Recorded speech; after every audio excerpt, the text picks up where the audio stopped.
Techig just resubscribed for 5 months. HII. Dickie, hi, welcome on in, welcome back. Thanks a lot for the resub, I appreciate it. How are you? How's everything? How's the day? How have been the weeks? I mean, I think it's been a week and a half or 2 weeks since the last time I've seen you, so how's everything? How's the lunch? Stony You know, underscore Eagle just God damn resubscribed it. for 44 months. Bish better have my money AAOA cash.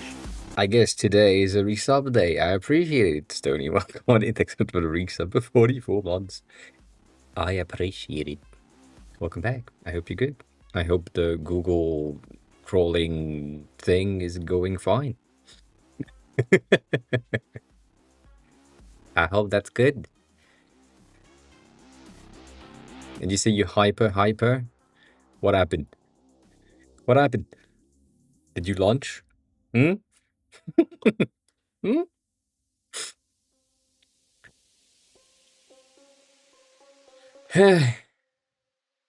Yeah, I agree. That's why I'm taking vacations, Tony. That's the reason. Uh, I mean, I'm taking a vacation. I don't know yet. Again, my sister's coming mid-month, mid-December. So potentially the beginning of December we'll have some streams. I don't know yet. Um, and then after that, there's like Christmas and New Year and shit. So, you know, and then maybe I'll miss all of you. I don't know. I don't know. Um,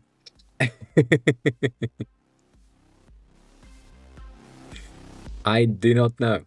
Also, we have a hype train coming. Please don't.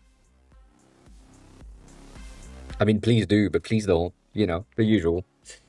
Um, they force you to take vacation. Hmm. That sounds like me. That that sounds like a me thing. I get it.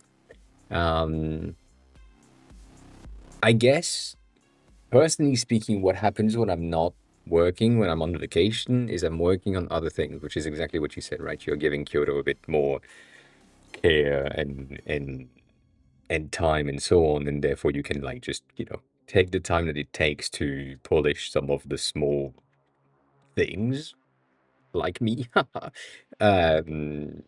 Like that's a thing that you can do. As always on this thing, we have like a ton of news when it comes to some of the transitions, some of the animation, some of the thing that I have placed in there that kind of makes sense. I've been toying with like the haptic feedbacks, so it's kind of sad because I can't really show you that through the stream. Doesn't exist because basically when you are like toying with the card itself, when it's stuck back, um, it ticks, and it's good. It's good.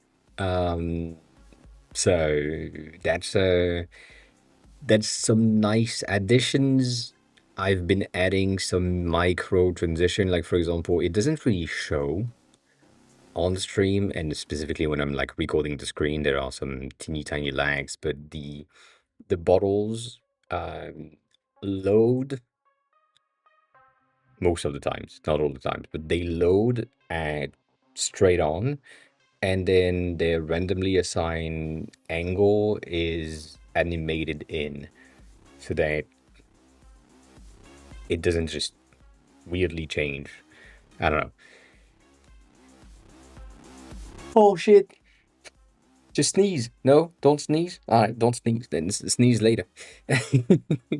I right now the thing that I'm working on, the thing that I'm looking for most importantly is I want the journaling entries to feel more like a journaling entry. So I want these fonts to be changed. I want this thing to be as handwritten as possible.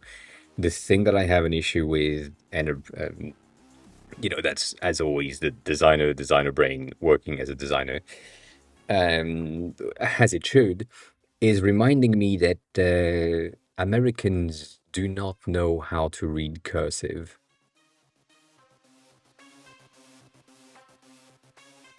So handwritten in America is usually capitalized handwritten.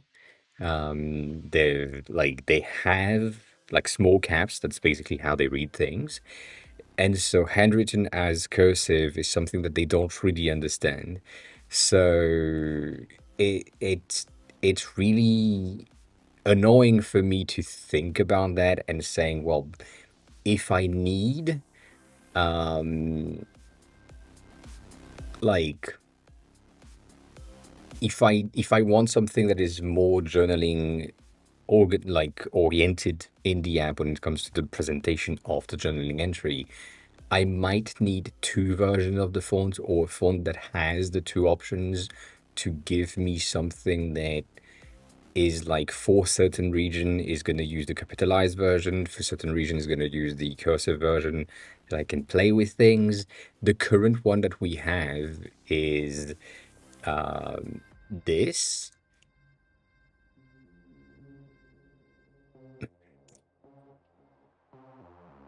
not this, this.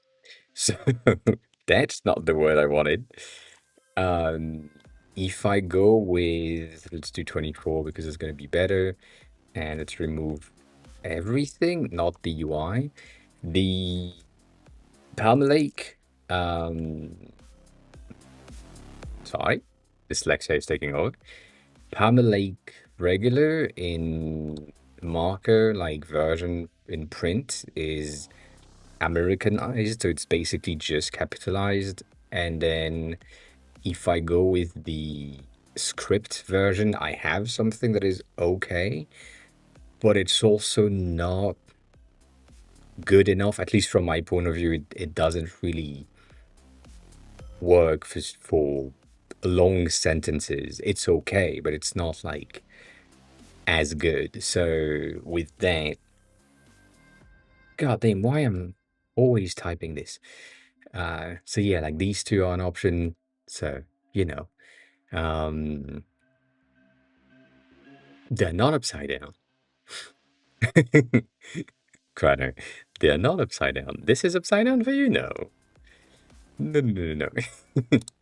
And there is like another one that I took not so long ago.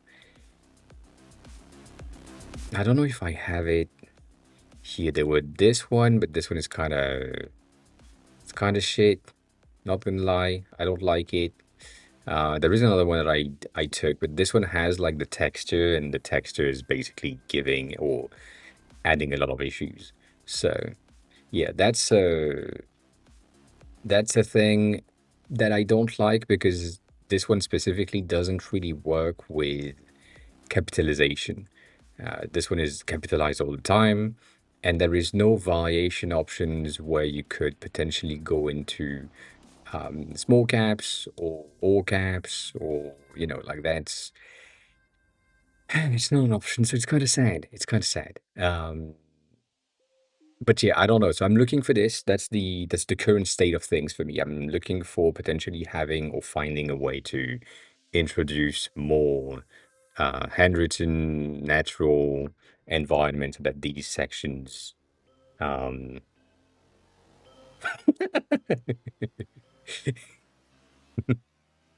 are you proving my point right now? Are you proving my point? You might be. But yeah, like this section, for example, I tried to have it with a different font to make it make sense, but um, it doesn't really work as I want it to be. So that's the side part.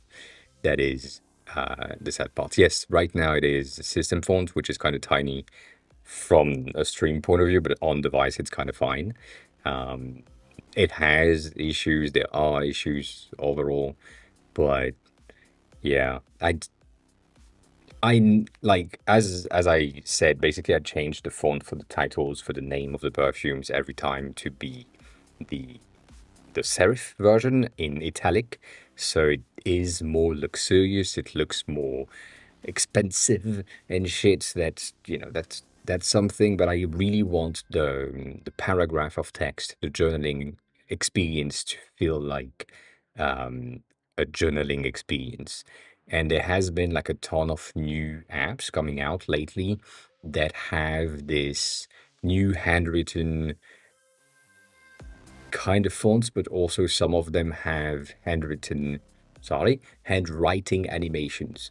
So each letters are going to be animated to feel like it's a writing, like it's the device writing. And that will take way too much time, so I don't want to do that. But I understand why that happens, specifically for um the what's the fucking name? Um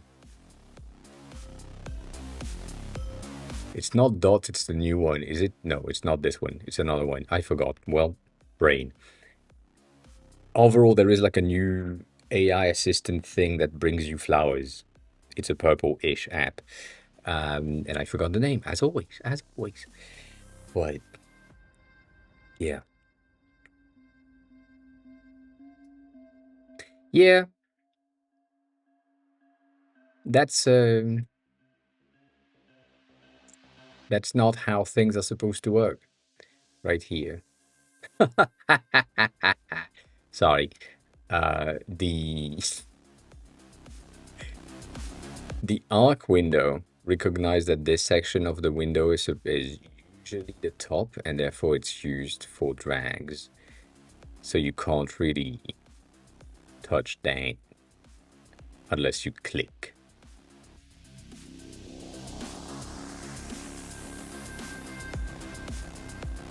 Yeah.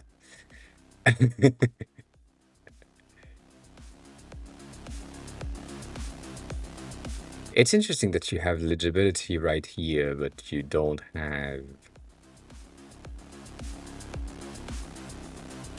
Yeah, I don't know. Eh, eh, eh. Um, yeah, right now, like most of the apps that I'm seeing are basically at this speed, and that speed feels really, really slow for what you want to have as an assistant. So it's just like, ugh.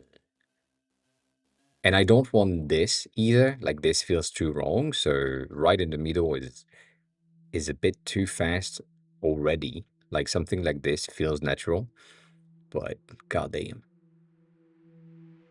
eh, you know. But yeah, a font like this would be really cool, at least for me, if it was like a font, not nothing else. Um, so yeah.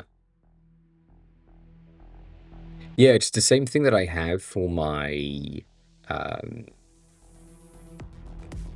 signature.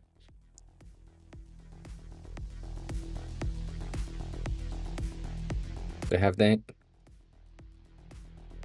I don't. I don't.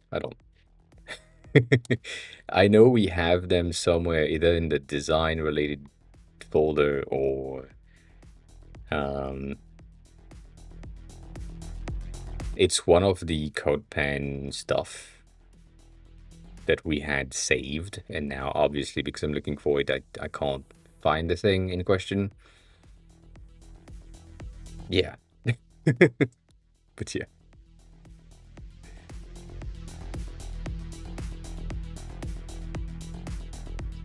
that was a video again.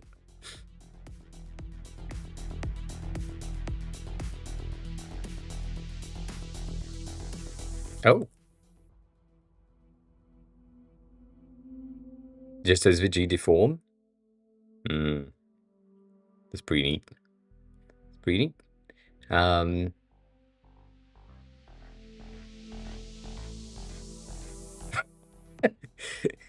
what do you want me to say, Stony, about the person page? Are there anything that you want to update? Is that what you're basically implying? Like you want some design changes in there? But yeah, I'm probably gonna check that somewhere. I don't know if that's just an SVG. It's not gonna be really good, but eh.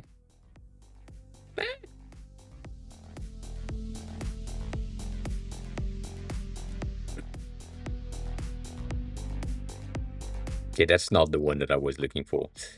Oh, and I'm not logged in. That's the reason. Um, that's neat. That's good news. Um, that is good news.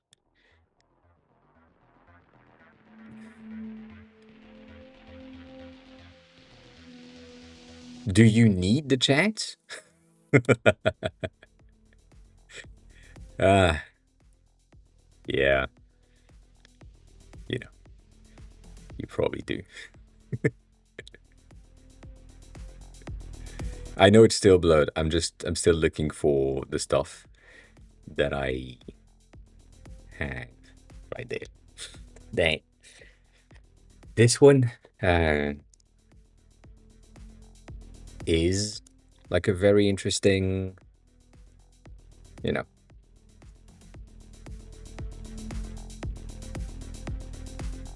it's a nice SVG transform as well. Like it's the same thing. So if I could type properly, that would be appreciated for sure. But you can see how it's kind of broken. Like the system itself is broken on its own. Like it doesn't really do. Like if you do that and then you go back, it's gonna,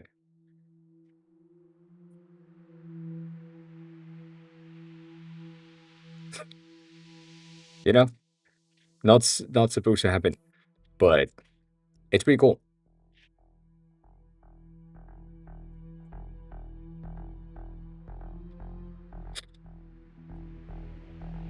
So that's some of the inspiration that I have, and that font specifically is really cool. But I'm 100% sure that Americans, sorry, will not be able to read this. So, no, not using that as a base. That is not happening. But we'll see. We'll see.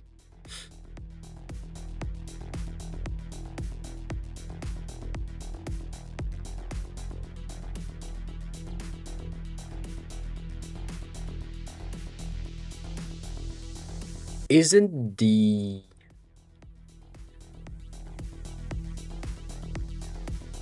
I mean, please do. There is like another one that I forgot, obviously.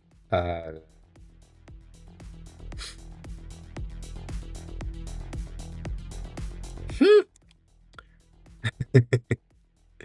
brain. Also, that was a thing. Um, Stony, I know that you would probably say that this is something that could be done in Figma, and I absolutely agree. They are making the cameras easier and easier to recreate. Like the only thing that is annoying is the fucking leather uh, texture, and we've done it already. We already have it. The difference that we have is that we have um, like we have we have the lens that covers more, but yeah, we already have like the previous Laker anyways. But yeah, he does annoying shit and it pisses me off, and he has said things that probably had him blocked by a lot of people. Like I forgot which one it was, but yeah, like I mean, there is so much shit in there. I'm like, I muted him for a while, and then I gave him another chance, and since I'm not necessarily like, uh, this one, yeah.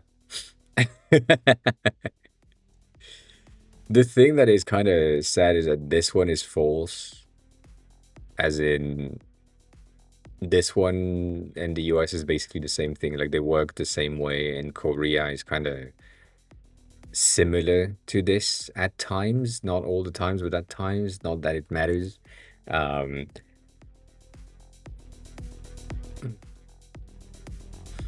but yeah, like there is a lot of things. I took this one as well as reference prior, but eh, I agree. I do agree. That's the fucking thing. I think it's Wubby. Someone posted about it, and yeah, it's this one. Like that font specifically is interesting and pretty cool, but overall it is extremely slow. So I'm zoomed in very, very much. I know. Um, like the thing that is good for this one is the flower at the end. Um, like that's it. The rest is not that interesting. The issue that I have with this font writing system is that it is letter by letter. Sorry, letter by letter, but they start before the previous one is finished. If you look closely, you may have the beginning of the next letter before the previous one is finished. So, yeah, it's kind of bad. It's kind of bad, but yeah, I forgot that. Sorry. I forgot this. If I don't take my medication, I'm gonna have an issue. I'm gonna have an issue.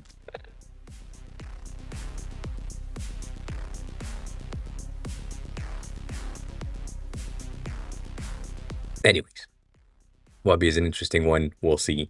Um, but yeah, that's a thing. The one that I had in mind, and the reason why I opened this in the first place, because I absolutely forgot now. Um, the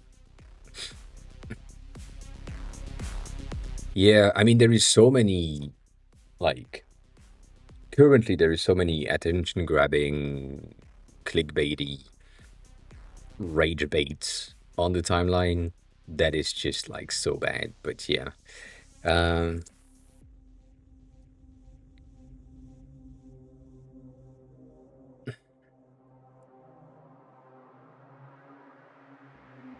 there was, and you probably seen it. There was a period of time where designers were creating something where you had to hold the button to sign. It was that's some titties, and it was like redrawing the signature while you were holding to make sure that the signature was the right one. You probably have seen it because we have the same feed, anyways. Um, and yeah, it's probably something that I think you could implement potentially, you know, because it makes sense, but also.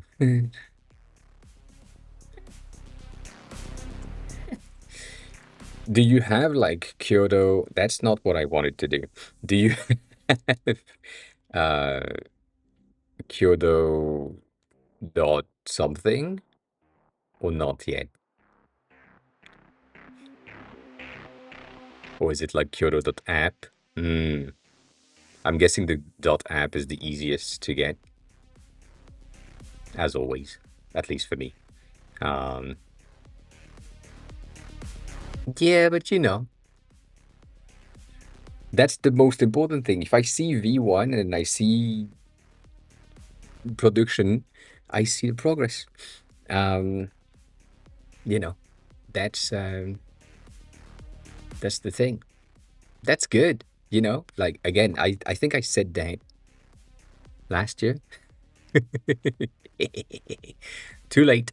Um, this is all you need. Like for a coming soon page, there is no need for anything else. You have your buttons that will send you to the App Store, and that's it. And you have the information on what it is. And it could be interesting to have like a screenshot here and there and something else, but it's not necessary. And so if you take Joy, which is they have made a bit of an update lately, but the landing page itself is roughly the same.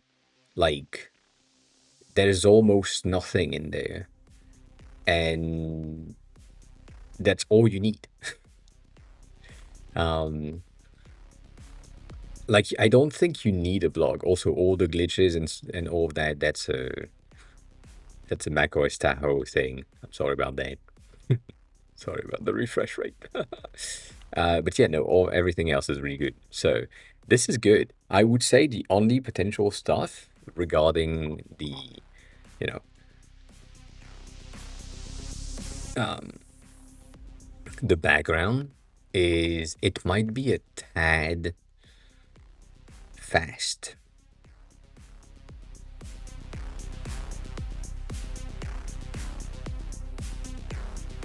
Just a smidge. But other than that, that's good.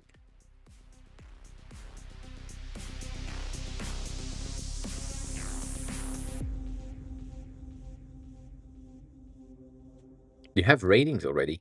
God damn.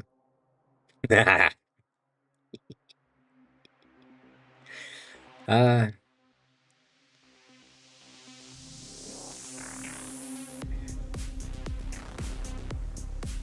I'm inspecting.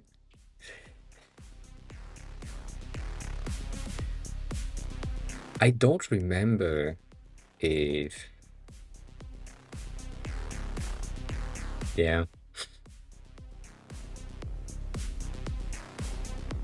Eh, I wouldn't say it's better. I'm obviously in the same department as you right now. I feel like this is shit. But I have stuff. At least I have one rating. Oh my god. And that is. ah, I wish I could not do that, but for what I want to do, I have to. And in the soon, I'm gonna be at 172 ish. Technically more than that. I'm probably gonna be at 200.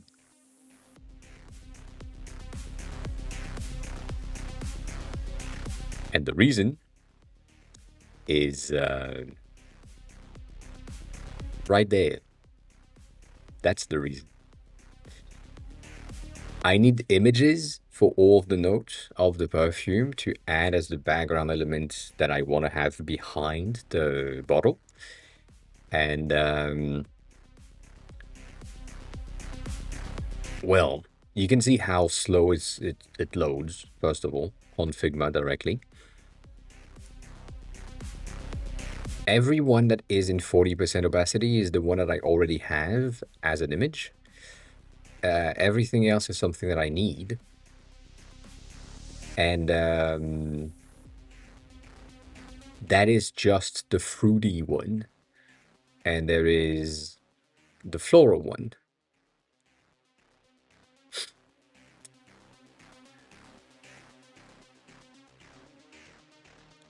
I don't think this app is going to survive once I have all 4,000 of the images that I need.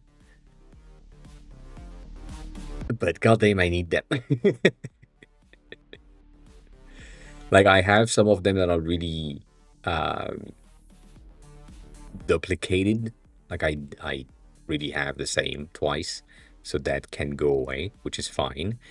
But also, I have a lot of them that are duplicated but not duplicated, as in these two look the same but they are not the same. I talked about that before. This is like the rose centifolia, and this is the cabbage rose, which is like different species but very similar.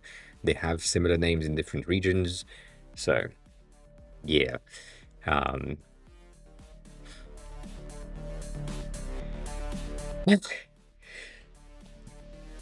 Good, finally. God damn. So, but yeah, there is like so many fucking rows, thank you, that I need. And as I said last week, I guess, in the first section or in the first thinking session that I did was, oh, we have so many rose variations. Maybe you can just use one rose for maybe different colors. Like you have like one pink rose, one red rose, one yellow, and so on. But then for anything that is really different as a rose pattern, like this is wild roses, so that's really different. Cabbage rose is really different, but that is not that much different as, what it is.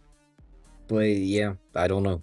I don't know. I'm really debating on pictures of everything because of that fucking list. Like that. That's so much. But yeah, like Afghan rose, Alba rose, Alpine, hedge rose. Uh, like basically everything has a version of a rose. Like these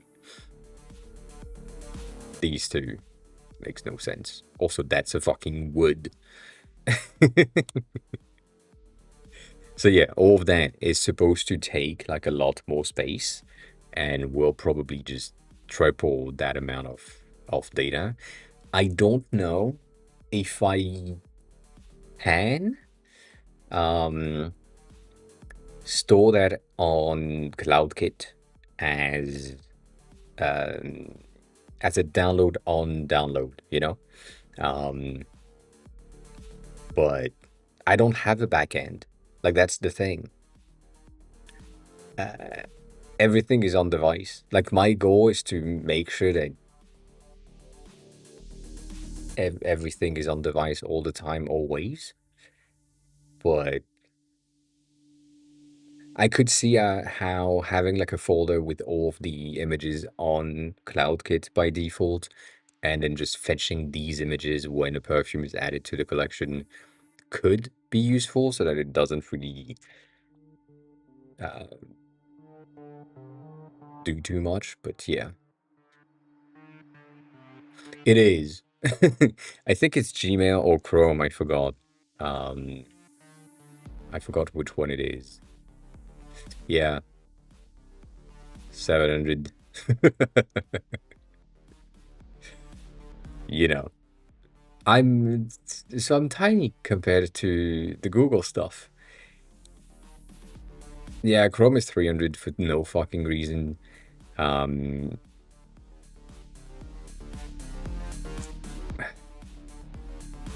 you know,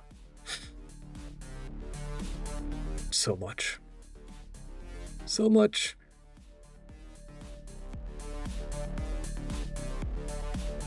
Eh, eh, eh.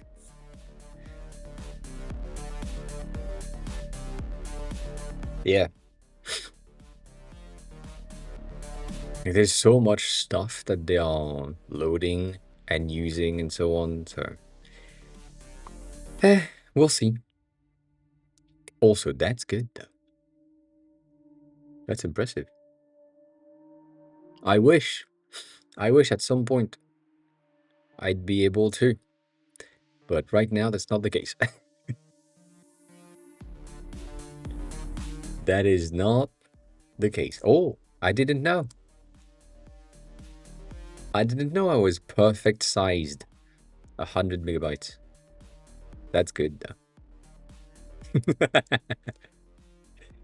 It needs such an update. Ugh. Um, it needs an update soon, but I don't have the time.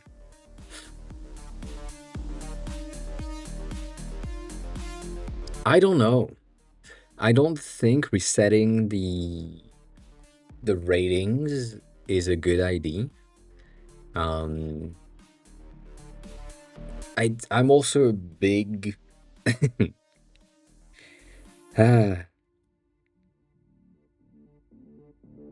I like to subconsciously like shame people by proving them wrong. And so if someone is saying shit, as in like in the rating and reviews, technically I have more that are supposed to be displayed. You know, like right now there is only 3 based on my locations and so on, and there is like other ratings displayed and such. I I want people that come in, use the app, and maybe check the reviews or check the reviews and then use the app or something to be like, well, that review was trash. Like, that's not the truth. That's not a single ounce of what is in the program itself. So they basically shame the person that has left a bad review. I do like that. But yeah, I mean, people would report it if it's like not helpful in any ways. Like, if there was a review here, I mean, not there because there is no reviews, but like, you know what I mean. Like, there is an option for me, I think, for here to be able to just like report that on the store itself, not on the web version. But yeah, I guess it's on the Play Store. I forgot. Nonetheless, I would keep my ratings, specifically if like most of the changes are simply cosmetic and like adding features, but not like a drastic change. Yeah, if I'm changing the navigation, if I'm changing the way that the app is behaving and the content of the app, yes, I would probably reset the ratings, but I doubt that you do that. So, yeah. This cute though. This is cute. I like how it's not, it's good. I like how your stickers, because I've been working on stickers um, here.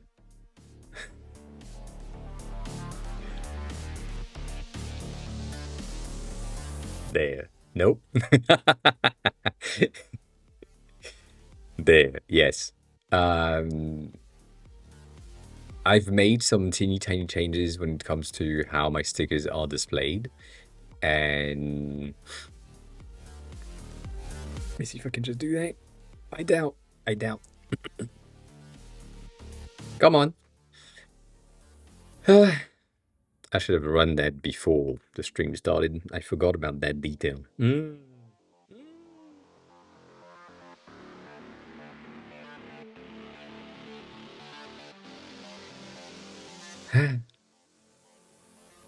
Basically, the only thing that I'm about to say is that this I was sure of this.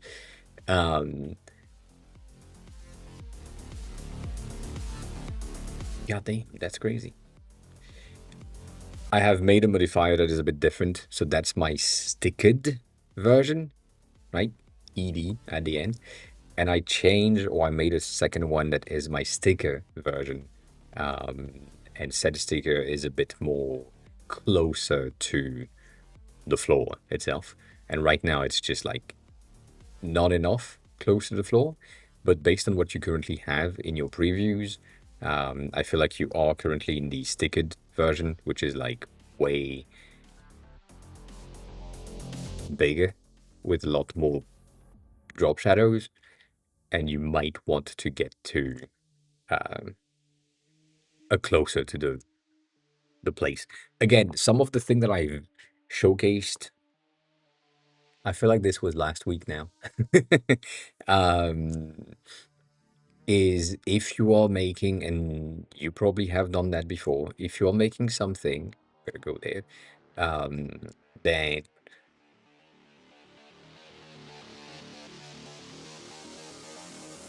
what the fuck is happening? Oh, that's the reason.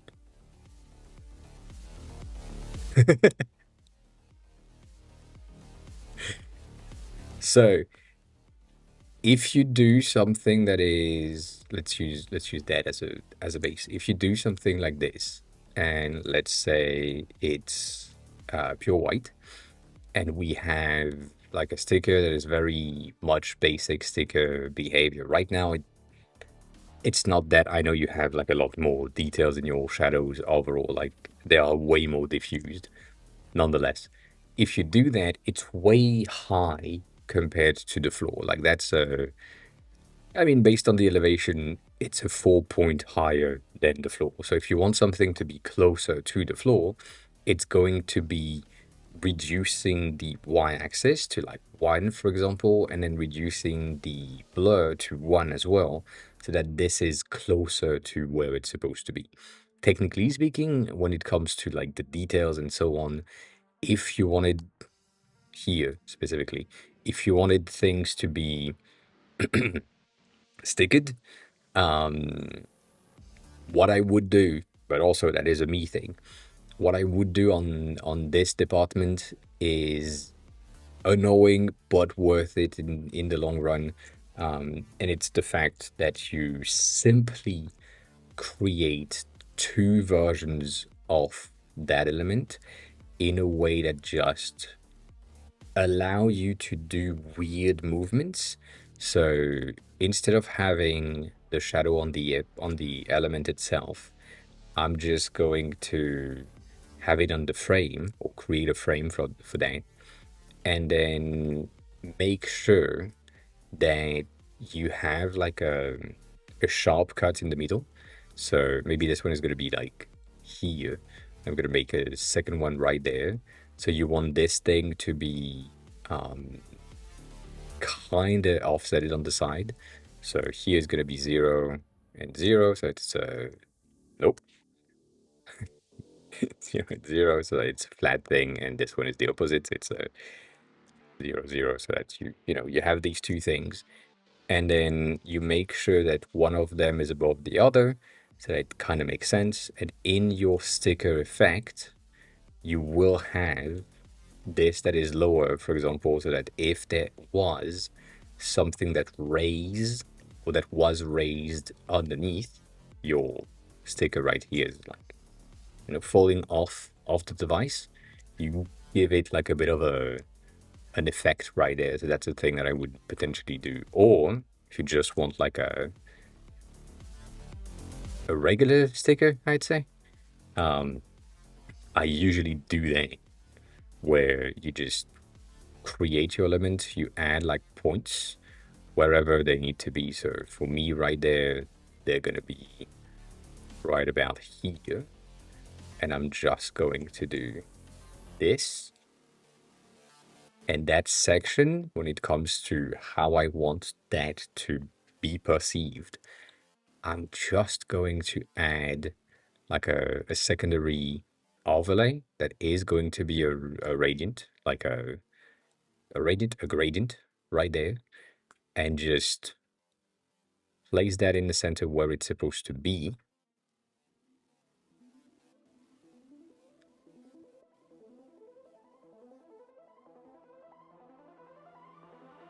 And just play with the opacity.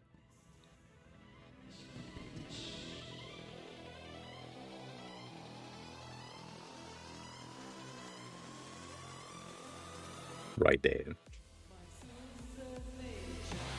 So that you have that kind of fall down situation. That it looks good enough. The colors of your elements are gonna remain the same. And then that's the sad part about this section right here. You will need some very subtle shadow change. So your drop shadow, bitch, your drop shadow right here, because it's gonna be kind of flush with the floor, it's probably gonna be at like 0.5 for the Y and 0.5 for the blur itself. So that it's really, really like subtle. I would probably even go at 0 with a 0.2 right here to make it like more subtle, and then add that again and again and again until it match what it feels like. So the depth of your element is probably going to be 1 with a 0.5 in blur right here, but with, I don't know, 4%, 8%, 6% roughly on the opacity, to give it like more depth. And because it's, just subtly changing here, you kind of want that section right there as well to have some sort of a secondary shadow for the deep, the deep. Good job, me, for the dip right about here. So what I usually do is I go with a pure black element, and I just put it behind the thing itself and just add some blur. So instead of a drop shadow, you just do a layer blur of like 1 or 2 or something. And cat, hi, welcome in. How's the grocery shopping? Did you do that?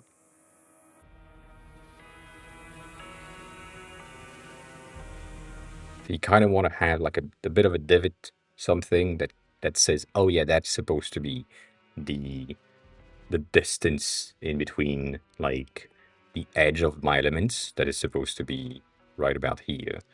Um,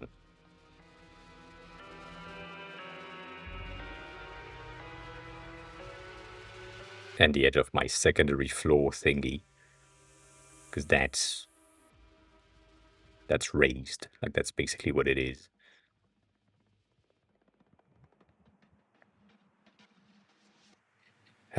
Note 4 is going to be good, but 0 right here.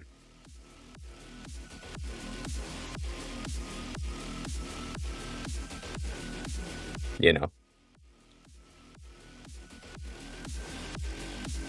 that's the thing. So that gives you the falling off the edge that I would have right there. And so that's something that you can add for more realism. The one that is here is the one that I would have the most fun with, because instead of being darkened on the edge, it would be highlighted. So it's just the opposite or the other side of this thing. And so if we do this right here,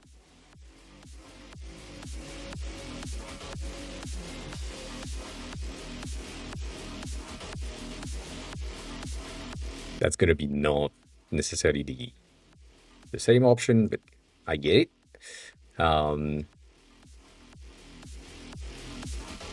Right there, right, in order to get that effect, specifically because of what you have currently in your rendering, is that you have like a color. So this white section is not white for you. It's probably going to be like a salmon situation, whatever your color, your blue is roughly there, but whatever. I'm going to use that for now. What I can do is just reduplicate that same thing, and instead of making it black, I'm going to make it white for everything and just place it on the other side. So right about here, just add that very small transition.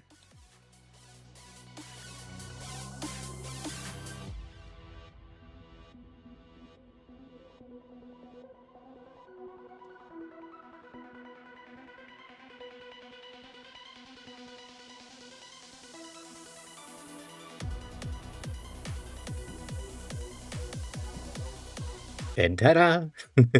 You get your effect that something is on top of the content. And so for your blue one right here, you just have the ability to just make it raised in no time. And again, because it's like overlaid on top, you can 100% just change the color, change the content, change whatever. It's just like 2 linear gradients added wherever and a distortion of the shape. So for any shapes that you would have a need for, you would still need to put specific points here and there to get like that effect. But you end up with something that is just looking natural. Obviously, that drop shadow is not looking natural, but it's something, and you would need roughly this right about here, but a bit less strong. Right? It's raised. You know, small details. Small details makes it all tense. A lot of differences when you're looking at the thing on its own. But yeah, it's very, I mean, to me, it's very easy, and I love doing that. It's also something that you can have like with an inner shadow is also going to be very important and pretty good.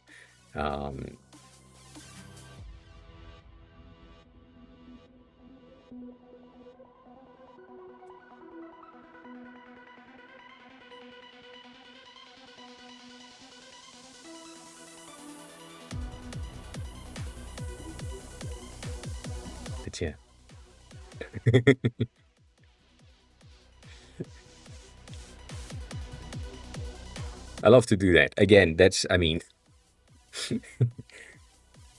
pulling from my personal experience of what we used to do, and I've showcased that before. Uh,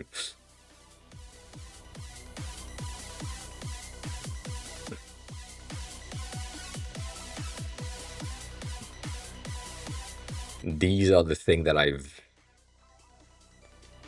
I I taught myself design through these things. So that's why, like coming back to these creations in my head is just like the baseline of thing that I know. And I used to do that on paper. I used to do that on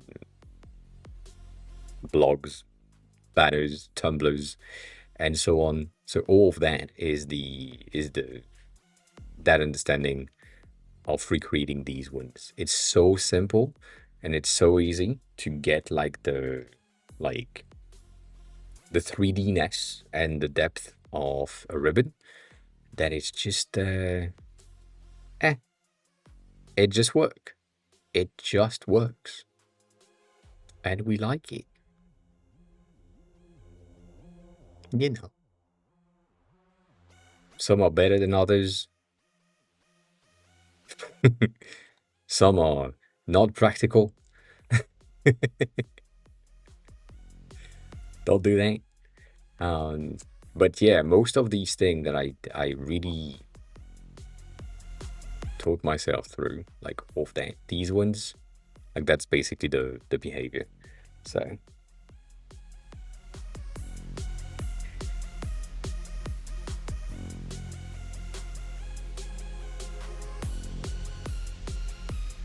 yeah, I mean, if you have like an anime girl mascot, if it's a good one, you should be fine. This is shit, by the way. Sorry, I just noticed this one.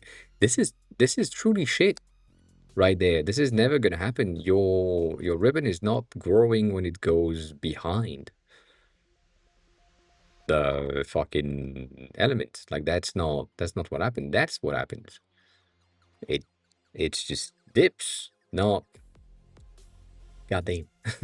Like that's a normal thing. That's how it's supposed to be. Not growing on the side. But yeah, then same thing. Like if you wanted to just raise something one of the size of your sticker to add like some interesting elements to it, that's a good option.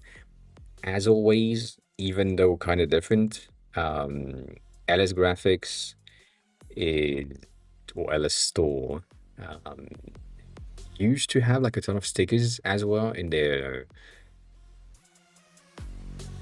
options that you can take as reference, and I wanted to use some of them in the past because of how good it is. Um, what? Eh, eh, you know, same thing. Like that's the type of shit that is also it makes a lot more sense to use braid an image for that and using like Photoshop for the creation of these things. But if you just want to create that in Figma to have them like vectorized and good, um, do that. Like it's something that I had as a concept in my head, and obviously I didn't do it, but the idea for me was to get something like this as a main sticker for an activity or something.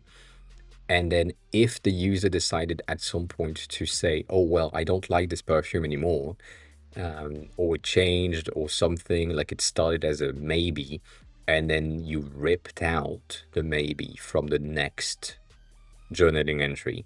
Like the sticker could be, oh yeah, I don't like this anymore. And the sticker could go from torn to, um, or not torn to torn because it's just like, yeah, you don't like it anymore. That would be amazing. But also, um, I don't have the brain power to put that in place. I will though at some point, maybe. I don't know. I doubt it. But yeah, that's the something. All of these are really, really cool, and anything that is from LS Graphics is really good for presentation, for mockups, for whatever. So um, and yeah, I've seen some of the new Rive stuff. I again, I can't with the interface. I really need to spend like a good week of brain power on Rive to make sure that I understand how it works and so on. But I also have no interest in anything. You kind of missed that on Monday stream, but yeah, my motivation to do anything design related is extremely low lately, so it's kind of hard to work. uh, yeah,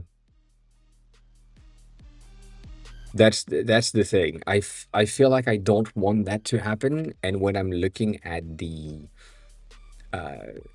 tutorials and the thing that they are posting, I'm like, yeah, cool. You explained it really, really badly for the official tutorials.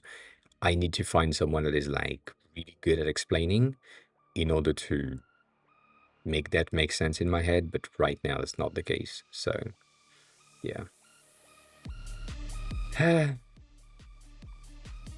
Never gonna do that. But yeah, nonetheless, this is the thing. So yeah, here you can have maybe something a tad slower on the background. Nonetheless, again, it's really good. I don't think you need anything else to, you know.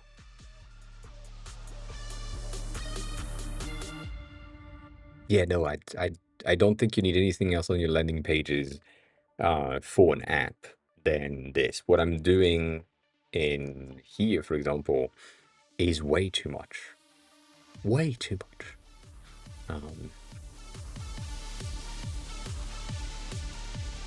and it's nothing, but it's way too much. Also, that I still need to fucking create a logo for this, but I can't. I haven't used the Figma MCP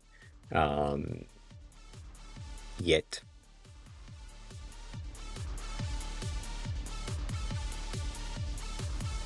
It's working. The template that I used has some issues with its transitions because it's like it handles positioning. So based on where you are in the scroll and the anchors and so on, it glitches. If you're just like going through each of them, that's good, but that's usually not what happened. So I don't know. It's kind of weird. Um, that's pretty cool. But no, I mean, I also that's bad.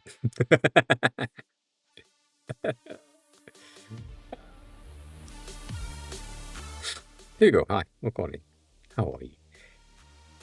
I'm gonna say something. You're gonna agree with me. I don't think this is a complicated website to make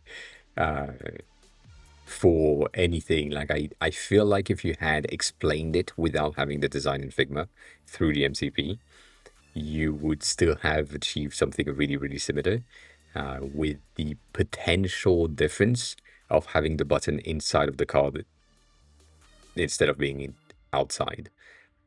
But yeah, I would say that's the main difference. It works. That's all. That's all that matters. Um, it works too. I do like the background though. I do like the animated background. I think it's a good idea. Um, yeah, that's good. I agree with it. I agree with it.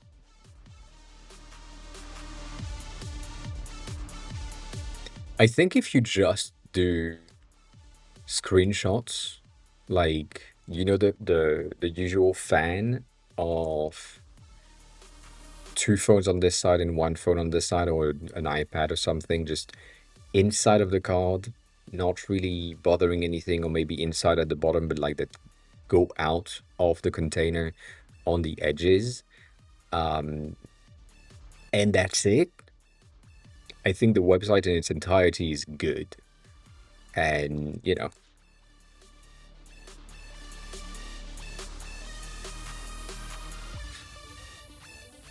hmm yeah, I'm seeing the length of the scroll and I'm like, "Ugh, that's too much."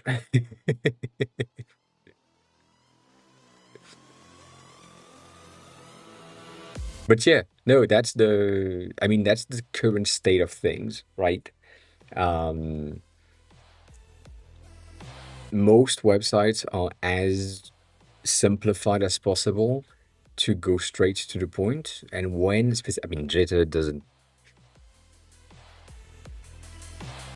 Yes, Jitter is a motion design tool, so therefore there will be a lot of motion design in the presentation. That makes a lot of sense. For you being like a community thing, I don't think you would have previews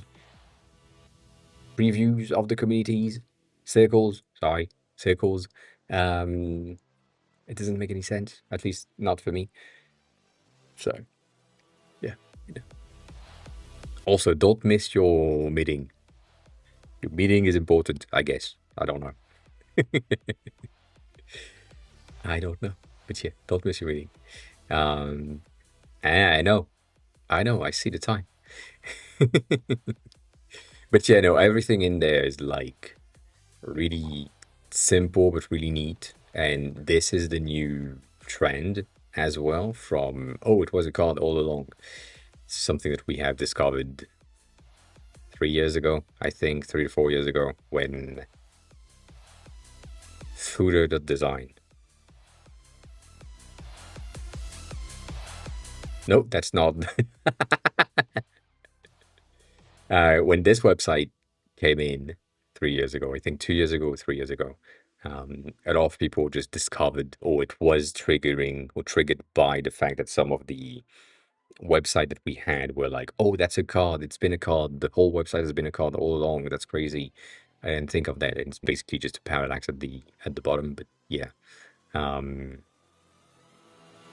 it's pretty cool. It's pretty cool nonetheless. We like footers. We like footers. Good reference if you're looking for design inspiration. The usual thing for me is that I don't really give a shit about the footer of the website that I'm visiting. However, if the footer is that much like polished and cute and interesting and so on, the probability of the whole website being also really interesting and nice is higher than if they didn't have that issues with like the footer and things. So, you know, just playing with stuff, seeing that the footer is cute, you see the website is neat. Like, oh yeah. Um, I I'm sad about Dia's website, but also Dia in general. It just doesn't make any sense to me to keep. Um,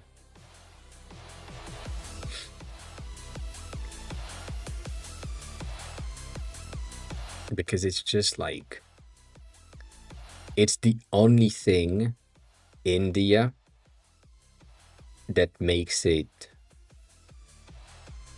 like can you open? God damn. Mizzy, hi, welcome in. How are you? It's the like that effect is the only thing inside of the ad that makes it interesting. The rest is just shit.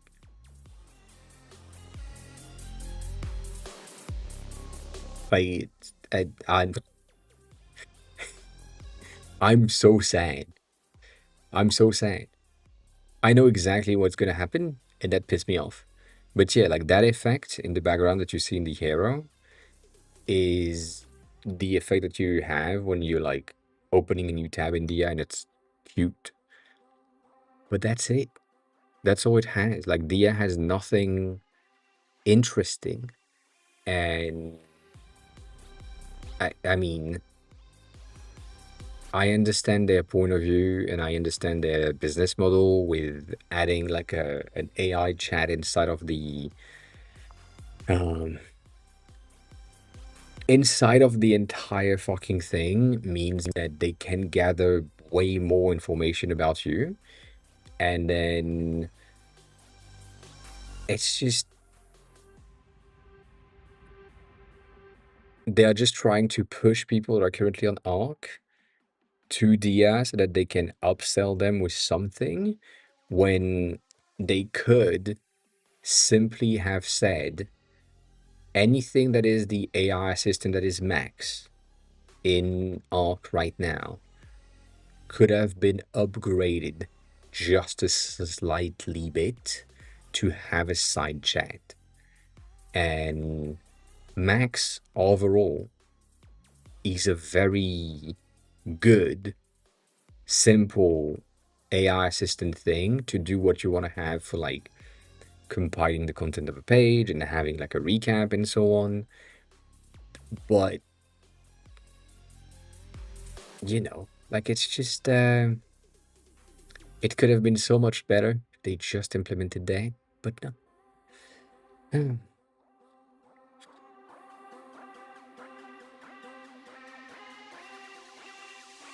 Yeah, no, I get that.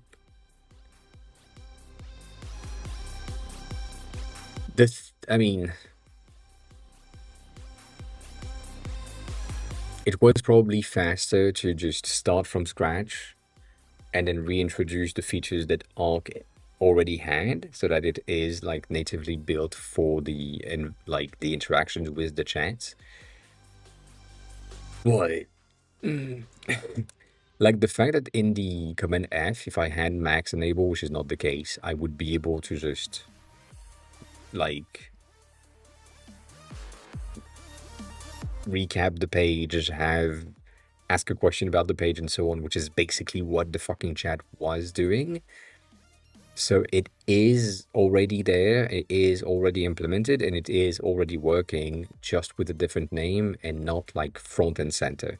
Max is in the settings and hidden and so on, and Dia is just the AI browser, so it makes sense. But goddamn, do I hate it? I don't see the use case though. That's my personal point on AI browsers. I don't trust them to make a purchase for me. I don't trust them to search for like better prices online because they would use things that are still not necessarily like using a VPN to make sure that you have like a better flight discount because you are looking from the country of delivery and so on. So I don't know. It's kind of bad. Um, yeah, I guess you're right with that, Becky. Also, meanings. uh, Helium is something that I have downloaded but not installed. I remember that. Um, but yeah, there is like um, the Ladybug browser as well. That guy that is trying to recreate a browser from scratch and succeeding ish, to be honest.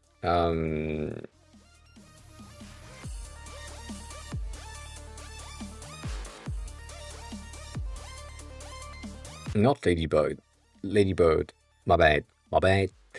Um, so this one is interesting, but also, I mean, as of right now, it's shit. Mm? Um, so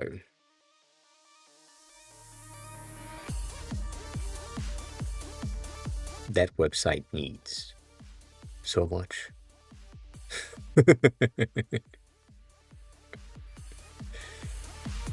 So much design needs to happen here. God dang. But yeah, that's the other one. That's the third one that I have like potentially hopes for. Helium seems interesting, but it's a Chromium based stuff, and Ladybird is just like a as they say, truly independent um,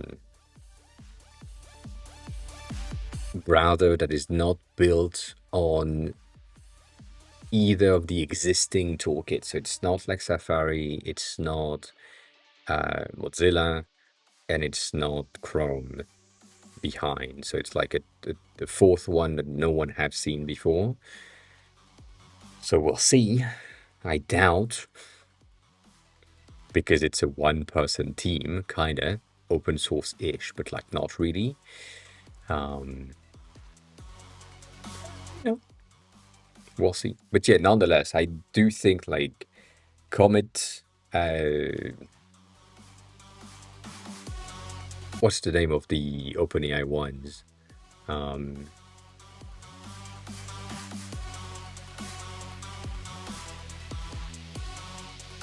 Atlas, brain. Atlas is the same thing. Dia is the same thing, and all they want to do is have the ability of like chat to be able to propose things to you.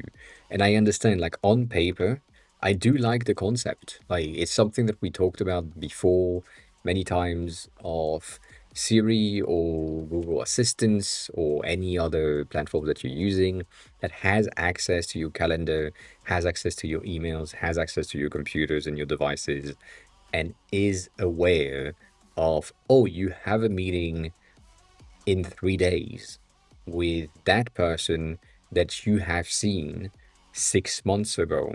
And in that meetings from 6 months ago, you talked about this, this, and that. They mentioned this very niche things that you also are interested in because I know that because you have many pictures of that niche thing in your camera roll. And so it could be interesting if you want to straighten the bonds with that person to either bring it back to the conversation or gift them one of the thing because it's cheap or something. That level of knowledge from the AI assistant or assistant in general is highly appreciated.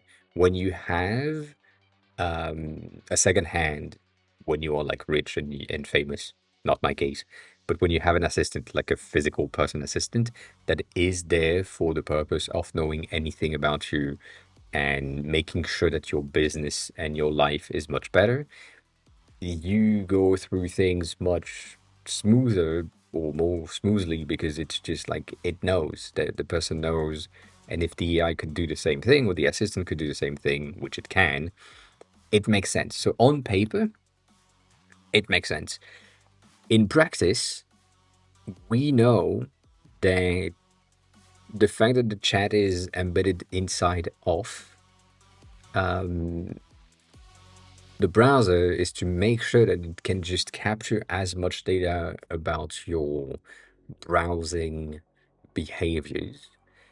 And then from that browsing behavior, they want to make sure that they can serve you ads with potential like affiliate links and so on.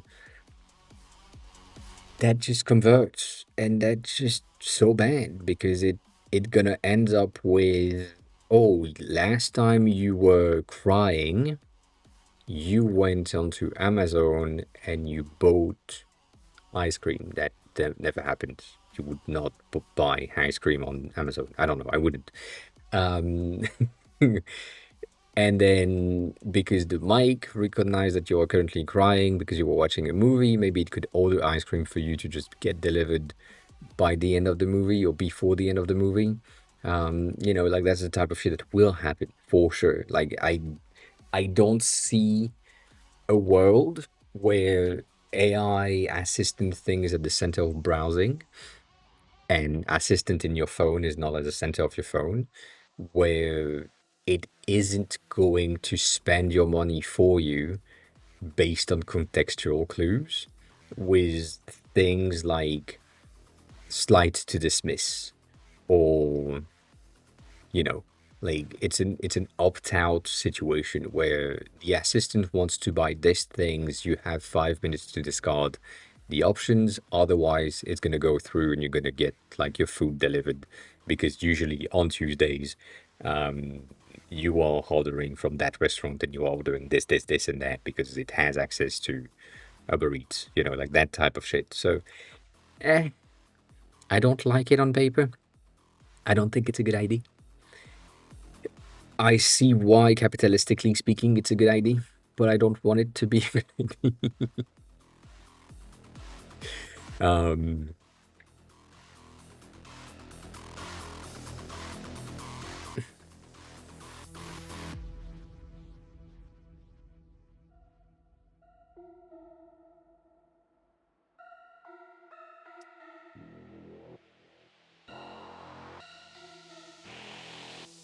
um, 1 second. Do you consider a browser that doesn't show you any ads to be good? Not really. Ah,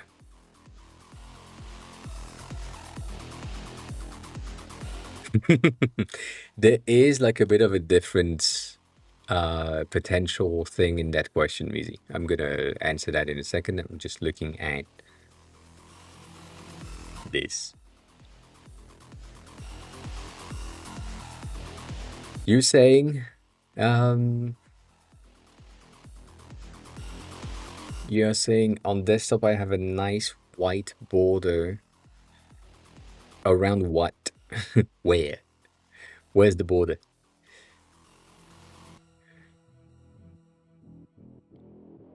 Border around the person's picture? No. Nah.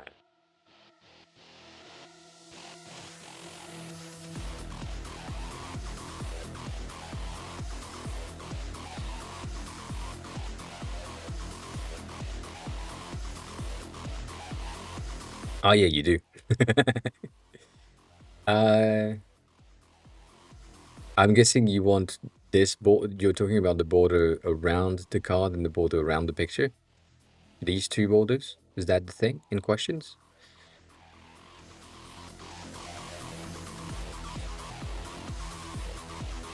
Thank you. Appreciate that. Um, then don't put it on mobile. If it doesn't work for you on mobile, then don't put it in. That sounds kinky. Um, I don't remember if I added. I don't think I did, to be honest. I feel like the base thing that I did was ensure that the section took like the full width, because you don't want to have like the spacing on the sides, and so you just end up with the picture, and then it just rolls. Same thing for the movie itself. So yeah, I don't know. Um, if you want to, if you just want something around the picture, if it's the profile picture that you want something to be here, got it. You can have a white element. Let me just do that instead. Sorry, my bad. That's the wrong one. Let's just do that. So you can have like a white border for purposes of the demonstration. I'm going to make it bigger than it needs to be. You can have it like right there with an opacity value. So instead of being pure white, you can have it with either like an opacity value of like 40% or 20% or something, so that it highlights the edges, or you can have it with a blend mode. That would be something like an overlay or maybe a plus slider if you have access to that. Screen is an option, but it's not necessarily the best option. Overlay for me would be the easiest thing to have. That what that does is just it burns the colors here and there for where it needs to happen. So based on the picture itself, it will probably highlight the pixels as if they were really highlighted and not just white. So that's an option, not the best option, but it's an option. And just having like something at 20% or 40% on the edge could be enough for you to just get something as a separation with the background. So if that's enough for you, which I think it might be, a 1 point separation with the background with very, very slight highlight might be enough. And you can do that with all of these as well if you want to. Um, like it's not much, but that's like an option. I don't like this option much, to be honest, personally speaking. But eh, it basically is the same as this. That's why it's okay. um,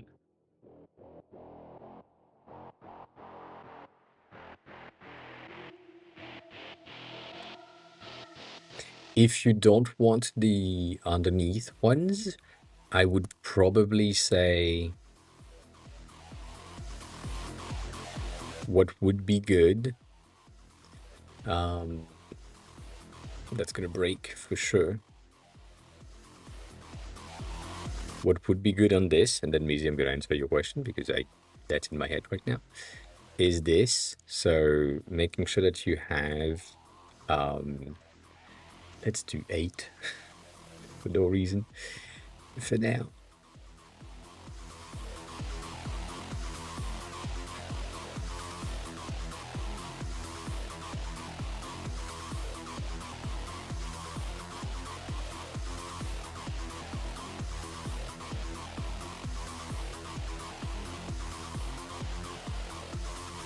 Shit.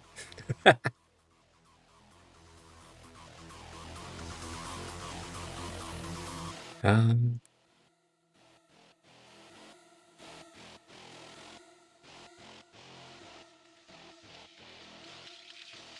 like if you want like a carousel things, I feel like this is good enough for you to be able to have like an understanding that, oh yeah, there is something that is there that probably will like be swipeable. If that's an option for you, that might be better. I do still think that having that underneath is an option as well, but yeah. Jonathan, hi, welcome in. How have you been? How's everything?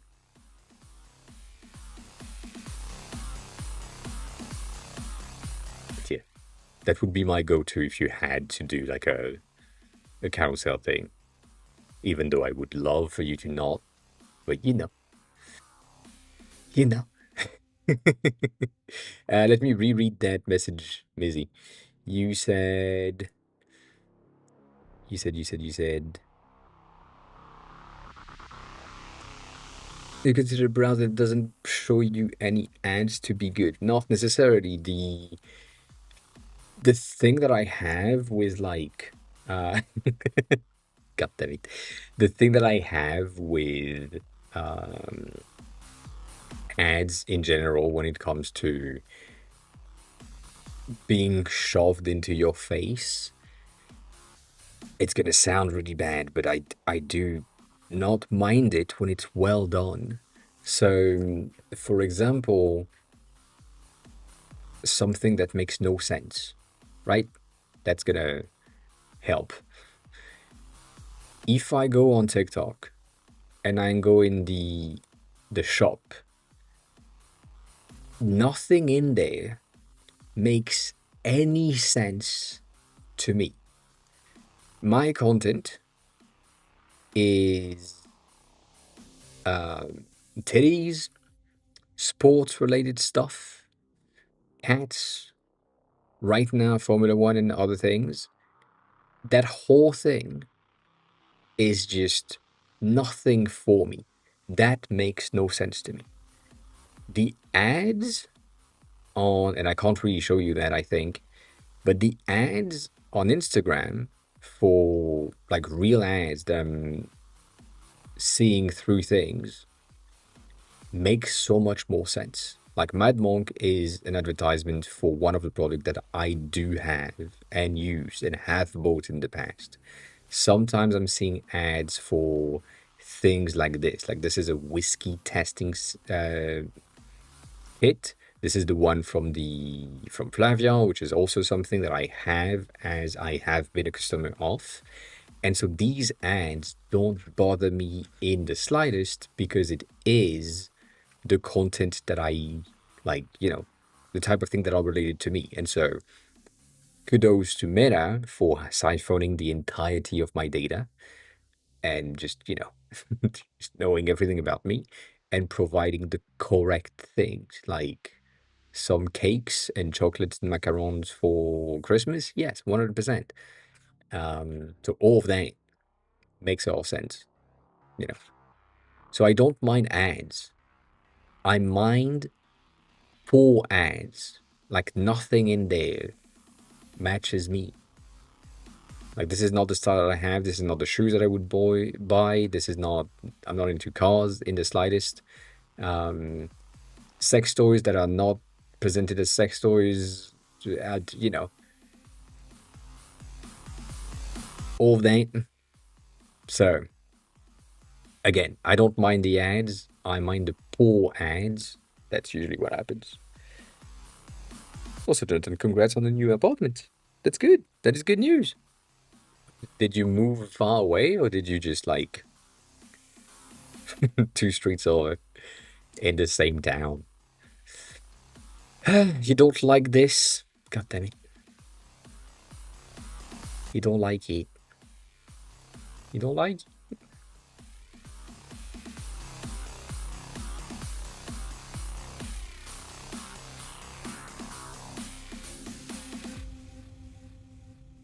Would you rather do that? Is that what you're saying?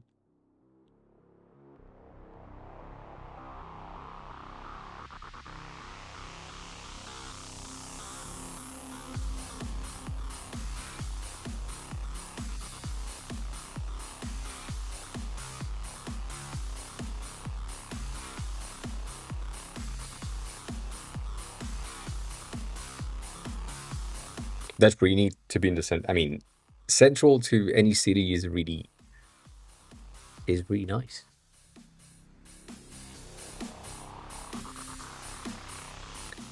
You meant on the bottom cards. I don't understand what you mean then.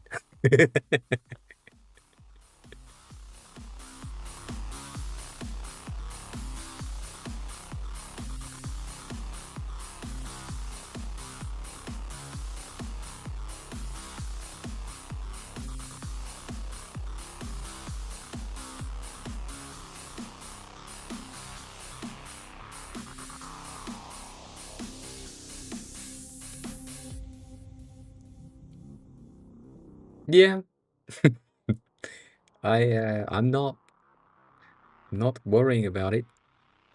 I don't.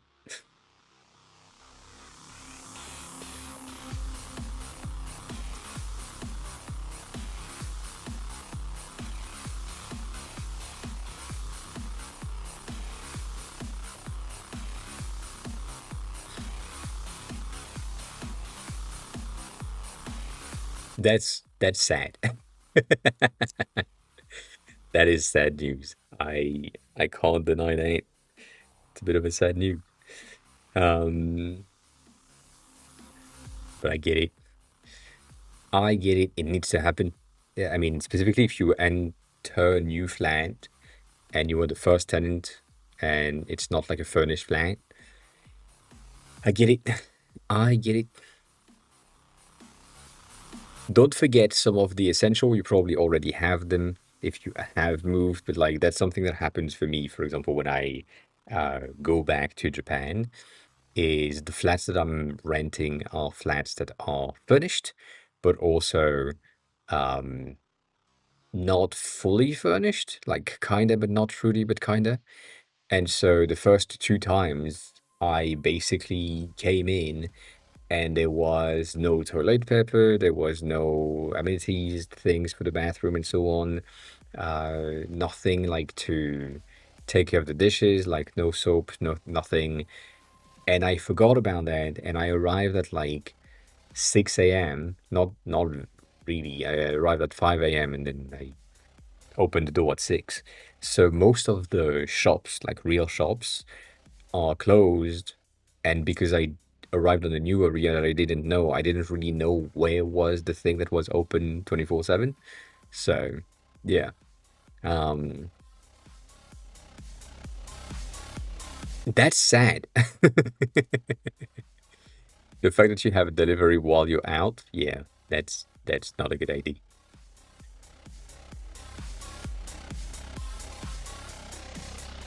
Yeah, that's neat. I mean, I'm not gonna complain about that. This is cool. This is a good overall like song transition.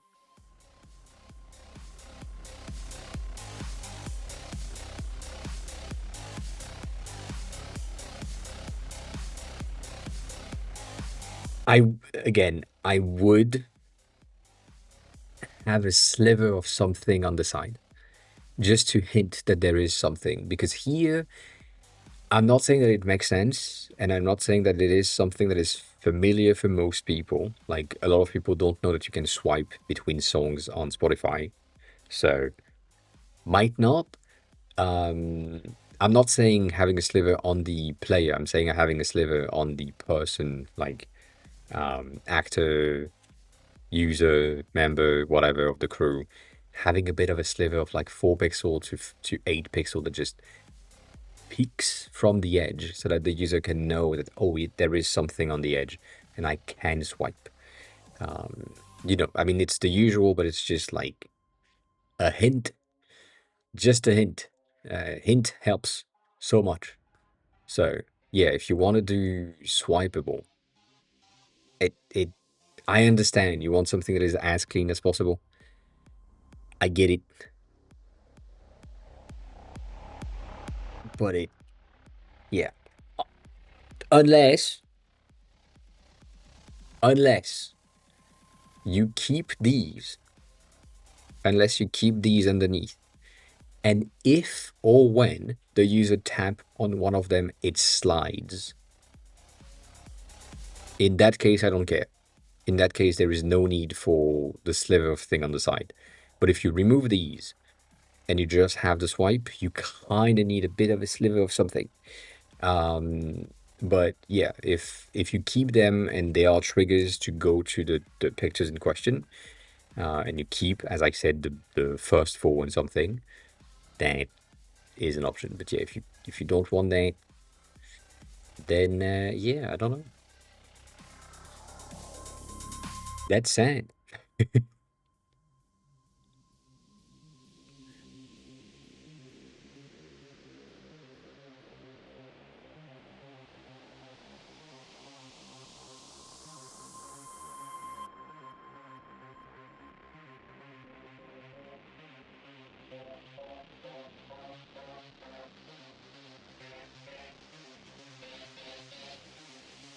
You want that basically, right?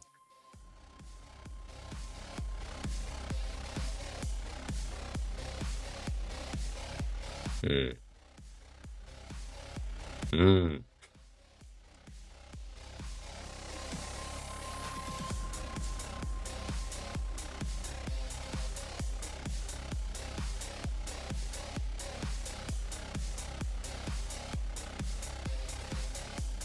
Eh, eh.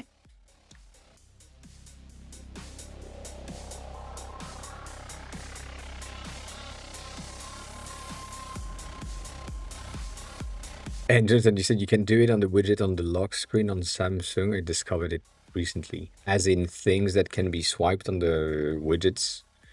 Yeah, but that's the same thing. Like it's hidden stuff that you would discover by mistake, um, and it's the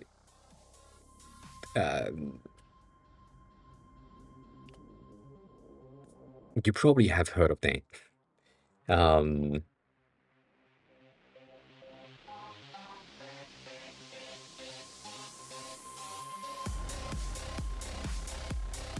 like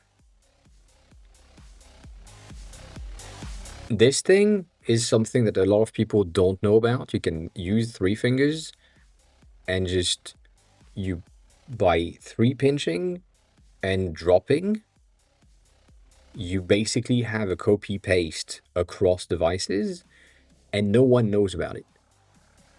And it's like,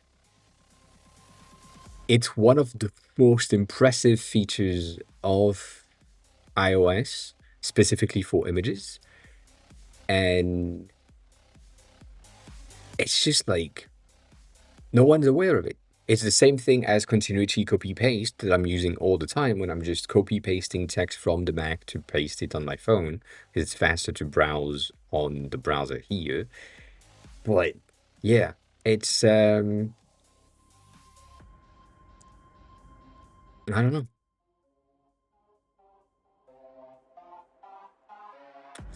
Um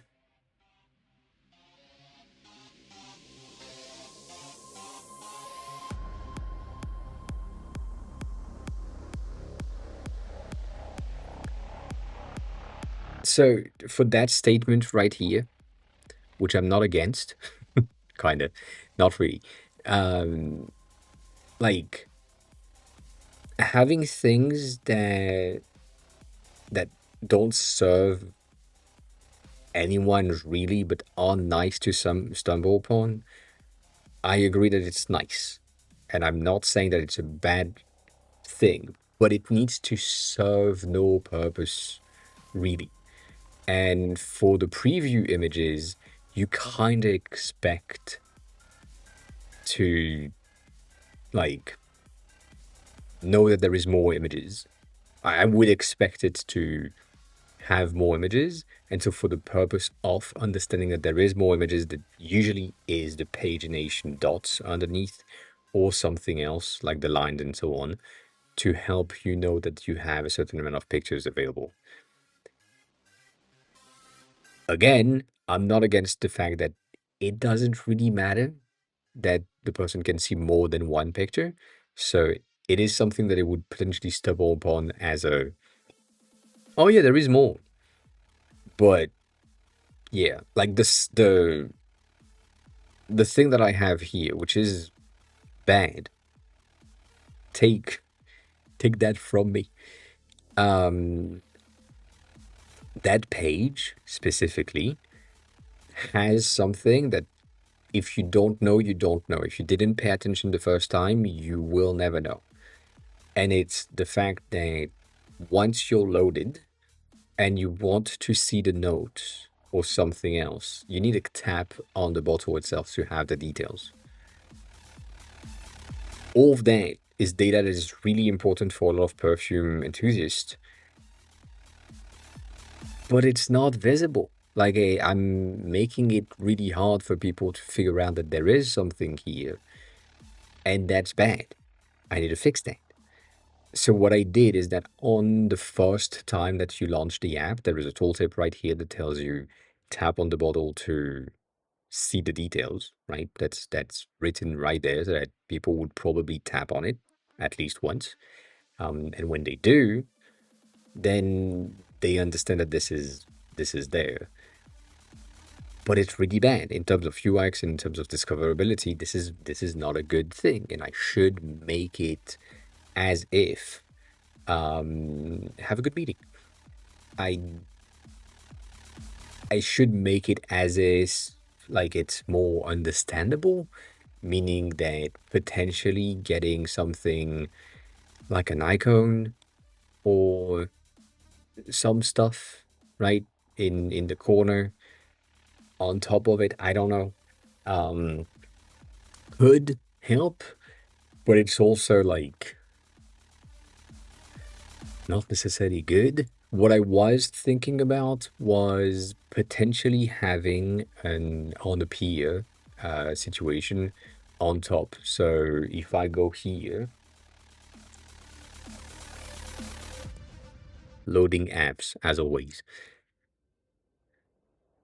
If I take something like just the eye or the eye with the circle, which is the usual thing, with for me it would be like hierarchical, that's the usual. And then the animation, I would probably have either a draw on bilayer, because that makes sense, and then repeat with a delay, for example, like that could be something. And my delay might be like, I don't know, every 10 seconds or every 1 second or something. So that it is like opposite. Um, because they don't have animations. That's the reason. I'm using my own icons in some cases, but not in most cases. So that's something that I could do. Um, Potentially something like a breathe instead with a repeat with a delay. But yeah. Um, I would never do the animations on my own icons. That's too much work. That is too much work. Never gonna happen. But yeah, like that's something that I could do potentially to get like the user to know there is something. Um, the other stuff that we do at times is I think you have that natively on Android, so you might be able to just have this. If you load the page, this happens. You know, it just shift to the left just enough so that you understand that it is swappable. And it's just like when the page load, there is this teeny tiny animation that hints that there is a swipe animation potential. We have that on Tinder. We have that on many platforms where it's just like you have the card and then the card just does this as a, oh, you can do something with it. So that might be an option for you to just have a subtle hint that yes, this is swipeable, and it's just like a you trigger like on the peer, you trigger a 20-point scroll or something. I forgot exactly how it works, but you have like a smooth transition. That might be enough for you to just get the hint through that. But yeah, because these ones don't like again, um, that doesn't require any hints because you can see that it's cropped, so you understand that there is more to it, and that's the point. Like here, there is nothing else on the side, and I know that because it's the same amount of space in between, on the side, in everything. Like all of that makes sense, and it's a grid. But yeah, if you have like a bit of a hint here to just that could be an option. Um, but yeah, you could do that.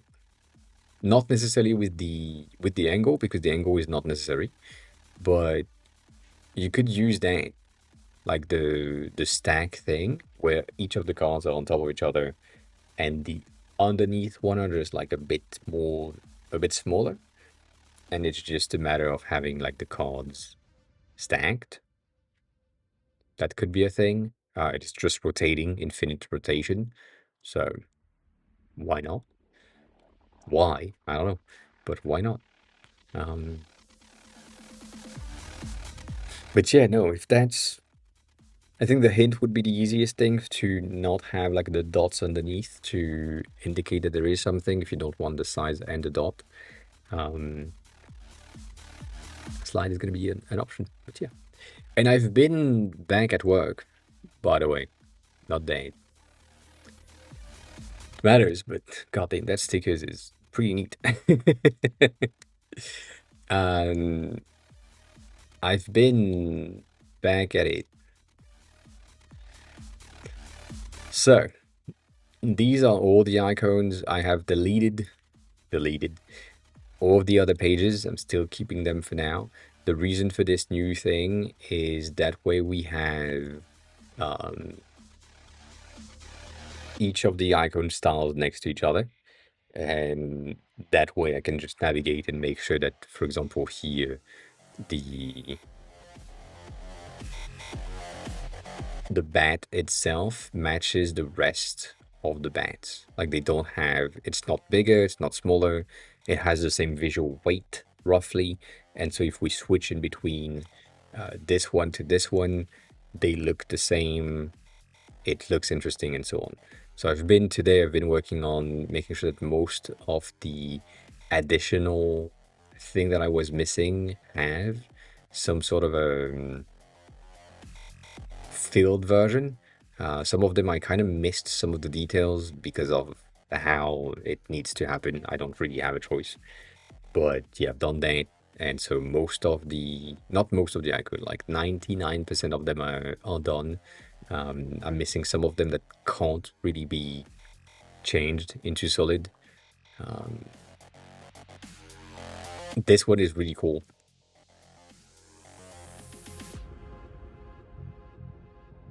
I like it. And pixelated is also a bit better. So yeah, I like it a lot. I like that a lot. Um, but yeah, most of these are done. We have everything. The one that needs a lot more work are these ones. I have a lot of issues with hands. Hands have options, but also the options that we have are not good. Not good. So I need to figure that out. Um, I don't know yet. That is the situation. I don't know exactly what needs to happen. I know that a lot of these things are going to be easier for me to just do. Like let's say this is a 2 point, so that's the thicker one, and I'm just making sure that this is that color and that is the solid version. I feel like this is fine. I would just need to do the exact same thing here with the eyes being like removed. I feel like this is okay, but it's not great, right? That's the main problem.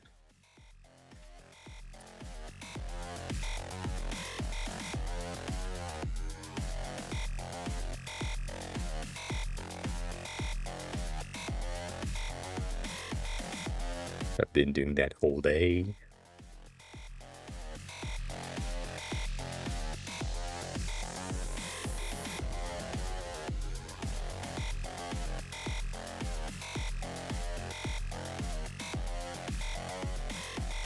Yeah, like these are the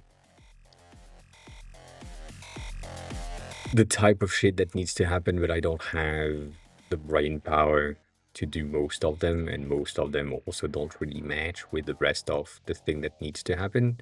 So yeah, we are close. Again, we are really close. I don't have there is no brain. The hands are one of them. The building, I have 3 or 4 buildings that are still missing, like the solid version, and the closes um, also have some issues because of the shirts. For some reason, I can't figure out the shirts. Um, I tried, but it's just not happening. I have the rest, like the t-shirts are fine, but the shirts, it's the color is just too much small pieces, and that's gonna break everything. So I don't know what to do with these. I figured out the boxes earlier today, which is fine, but yeah, not the best. So we'll see. But yeah, that's good so far. The issue that I had and the reason why we didn't do the combination of stuff, I don't know if you remember, but like basically if on Figma you decide to do um like that's a good idea. Not just the button, but like the color could be white. That's not a bad idea. Um, if I decide to combine that into a variant, and then from there I have like default, duo, sharp, and solid. so that you can switch the style of the icons in one go. That's good. That's a very good thing from a Figma point of view. But from a user point of view, as in you, as a dev, someone that is looking for exporting the things as SVGs, you end up with stuff. Let me just do that. It makes more sense if I explain it. So, if I just create multiple components right there, and then I combine that as variants, they all have their whole like system, and I can switch in between like duotone, sharp, or solid, right? That makes sense. It's good. It's on point. It's what was supposed to happen. We are good with that. And, like nothing specific needs to happen. However, the main issue that I have with that is that here, the name of the file when I'm exporting it is going to be property1 equal magic wand toy default, and not magic wand toy in the folder default. So that is kind of bad for you as a dev, because you will not necessarily just export the things properly. You would end up with a weird naming convention, and you wouldn't really have the different values for each of the folders. So that's the reason why I'm not doing this, and I'm just doing like right now everything is on the same page, and I just have the asterisk at the end with the style, so that I can just pre-select them quickly, and then I will be able to add a folder in front. I think that's what I'm gonna do. I'm gonna just select everything that contains a asterisk solid at the end, and add an asterisk or slash, solid slash, and then the name in front of everything. That would be an easier thing to do, but nonetheless, it still needs a bit more work. Not much, but just a bit. God damn it.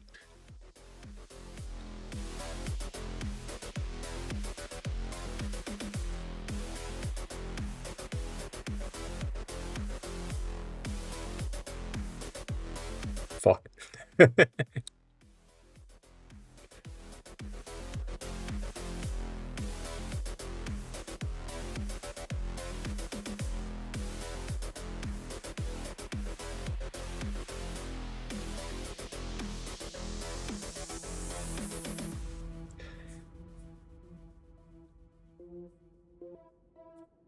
Also, Figma is really broken and it pissed me off. Let me see if I can do that. Let me see if I can do that. So if we have this, we would have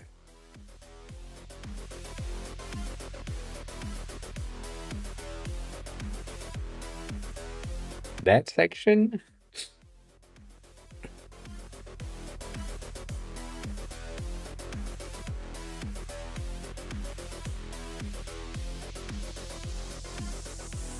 Maybe.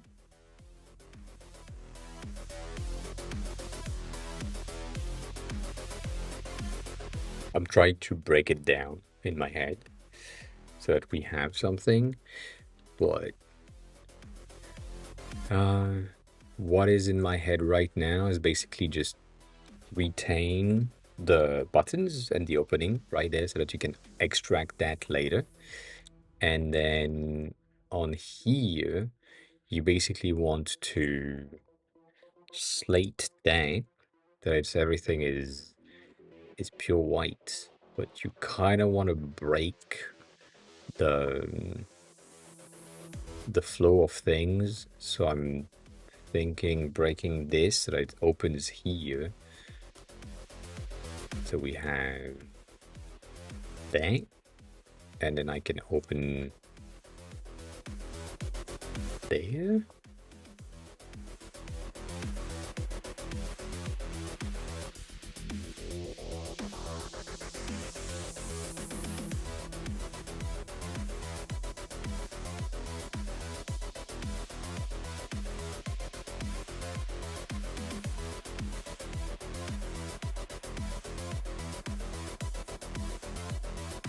Hmm.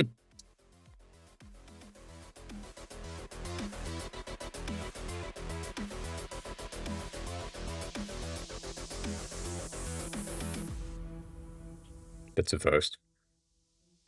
It's a first. It usually doesn't happen.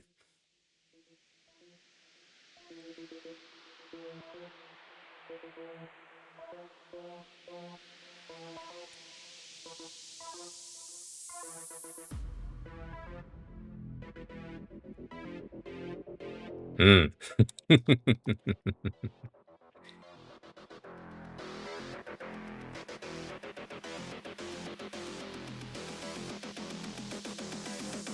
It's the opening. The opening should.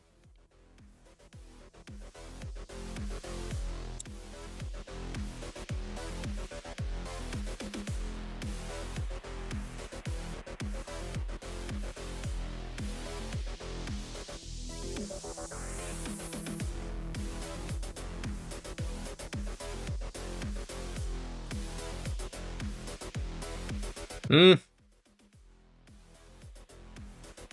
I don't know.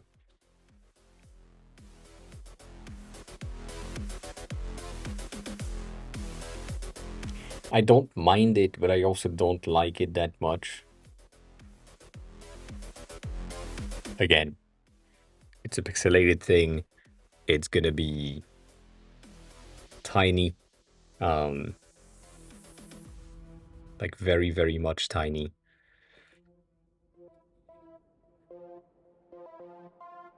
And it's a matter of like, do you recognize the thing that we're talking about, or are you not recognizing the thing that we're talking about from far away when you see that it's like maybe there is a shirt section or polo section because that's the polo, and therefore it's gonna be fine.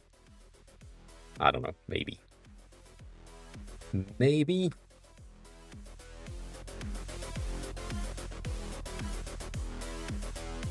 Hmm. I forgot about that. Yeah. Hmm. Hmm.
Hmm.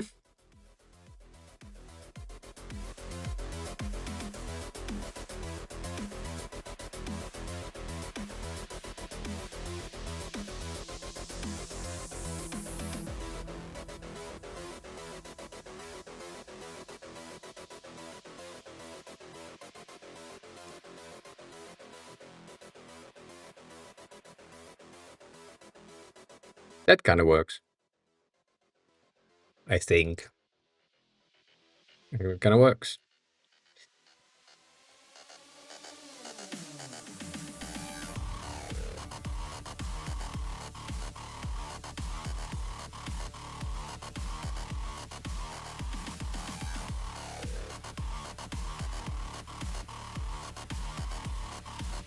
Do I have another one? No.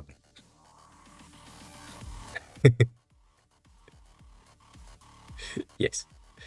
Yes, it does. Yes, it.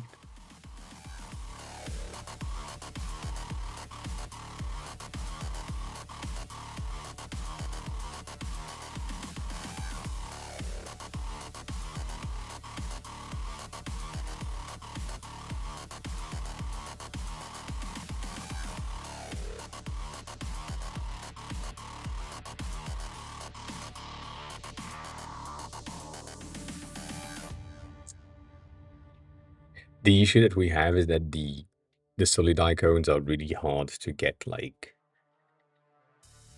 uh, properly for things that have details.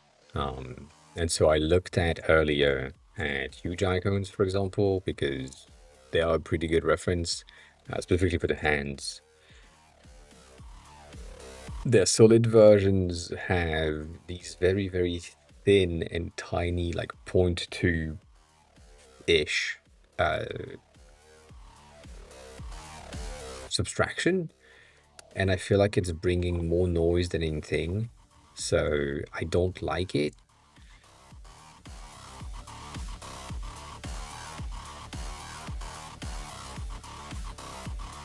But yeah,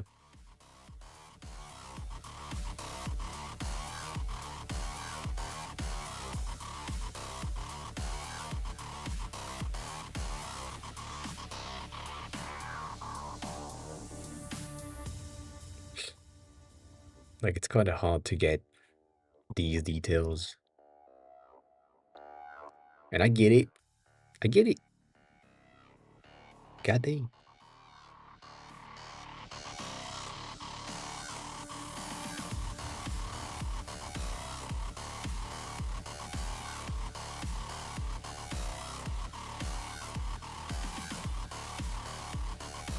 The color is what pissed me off the most. So.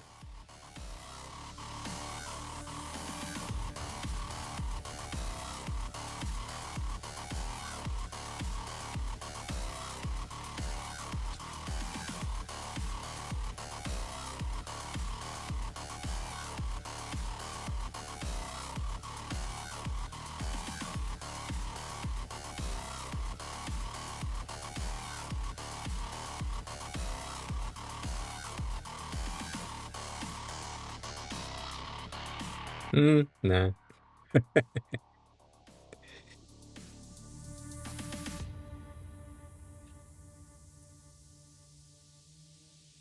Yeah, that kind of works. It works. Um,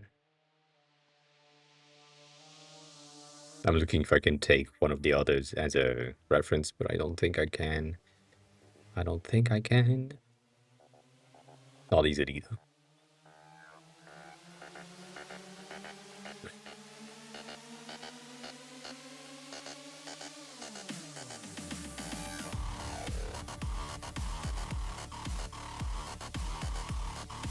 Mm.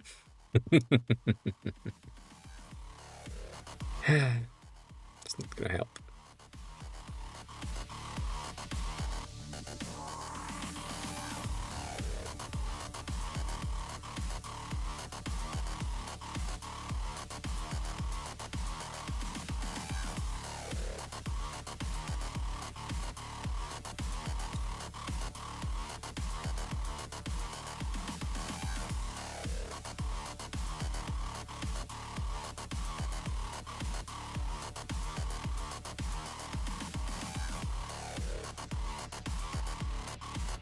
Shit.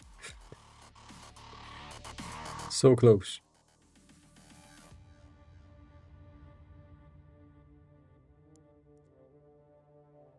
Check that.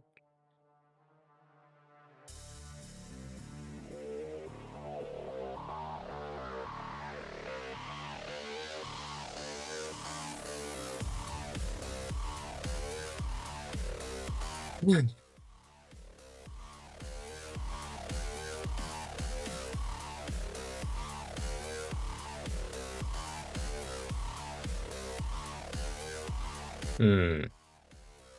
Oh yeah, we don't have that here. I forgot about that. Um.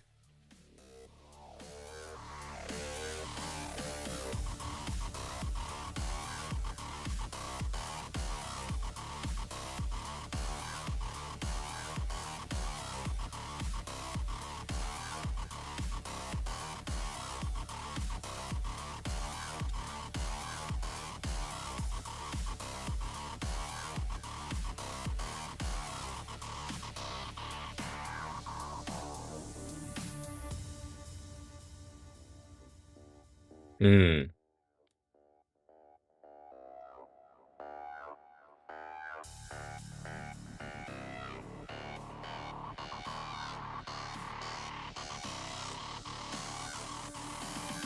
Not ideal, but can live with it.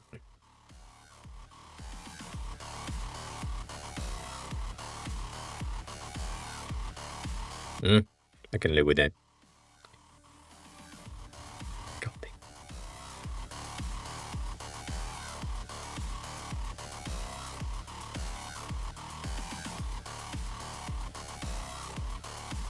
Yeah. Yeah.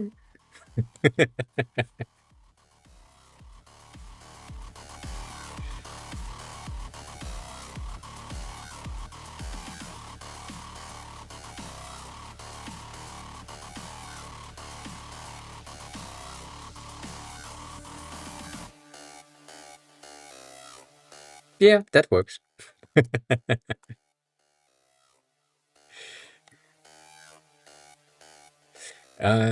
Yes and no. When you look at shirts, the bottom one has like isn't a button. It's the opening of the shirt itself.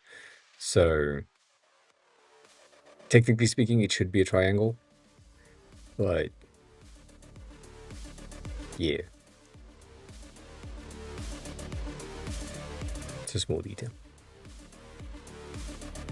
Again, it's just like at a pixelated view, you will not know what's happening in any case. So, you know, kind of fine. It's kind of fine. Uh,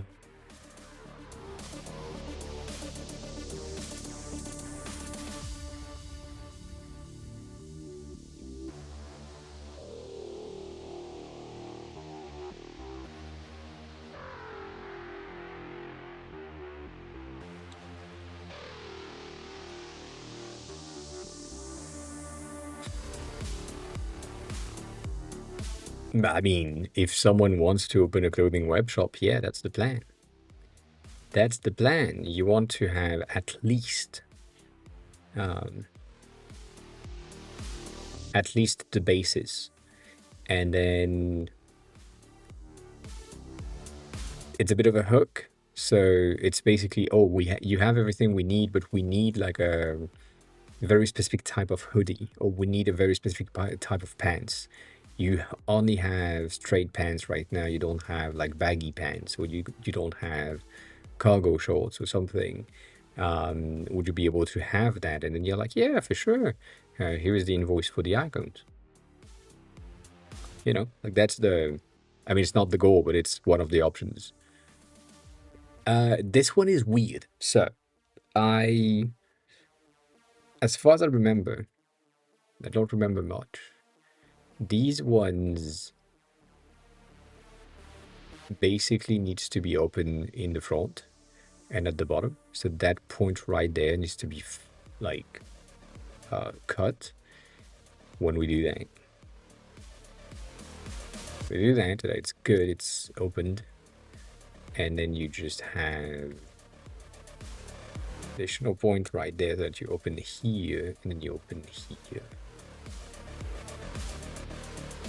By doing so,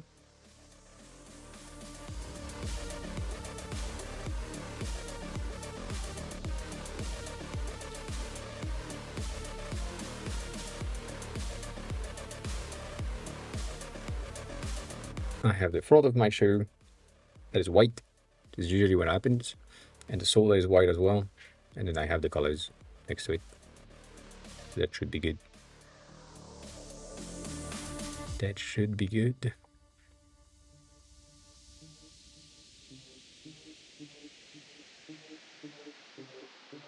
Hmm.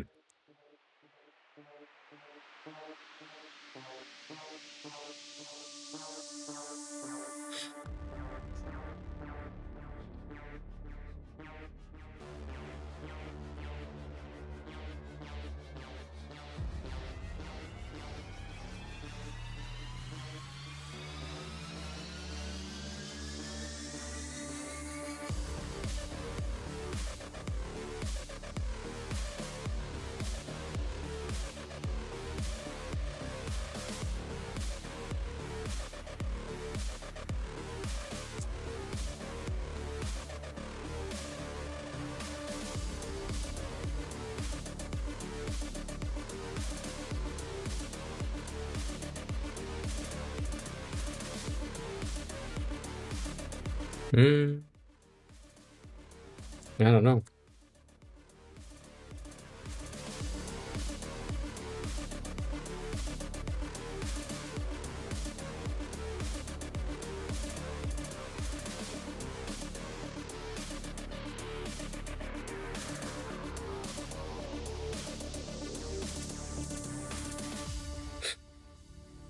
That's the type of situation when I kind of want to have like slimmer lines. I would love to be able to just do like a 0.5 on this, or just for 1 point to just be a subtle hint. But if I want consistency across the entire UI kit, I need to keep these similar. So don't really know. The thing that I was debating earlier was to just have the pocket hole not reaching the edges right there. I feel like this is going to be a bit of an issue. So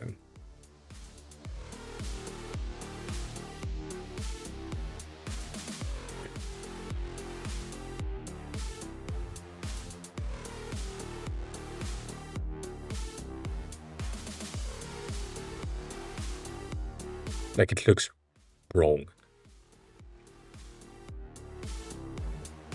And I can't just have the pockets being like white and open. Like that doesn't feel like a normal thing to have. But maybe I can.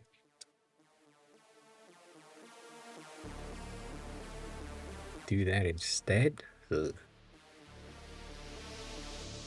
That feels wrong.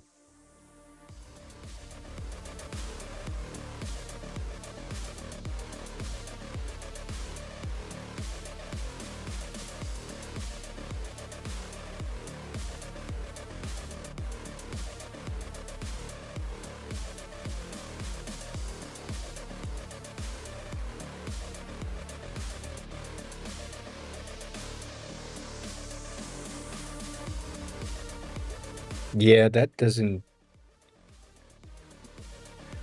really work, is it?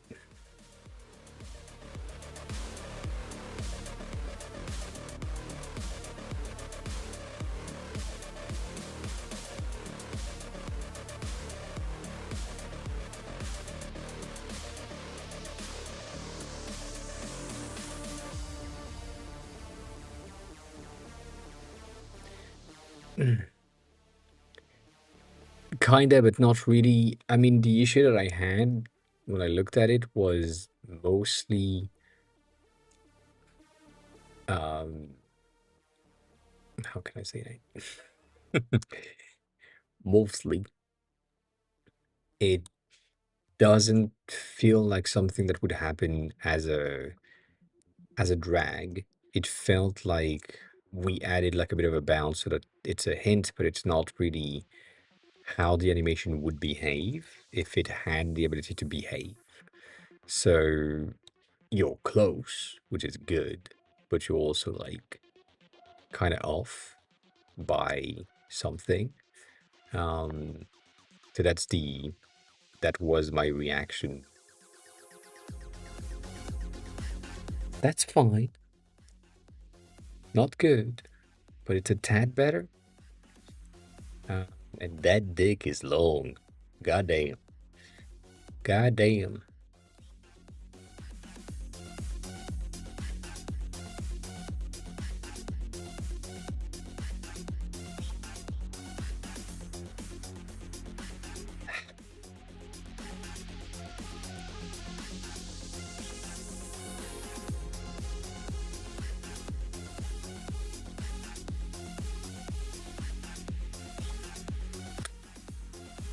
Something still feels off. Um,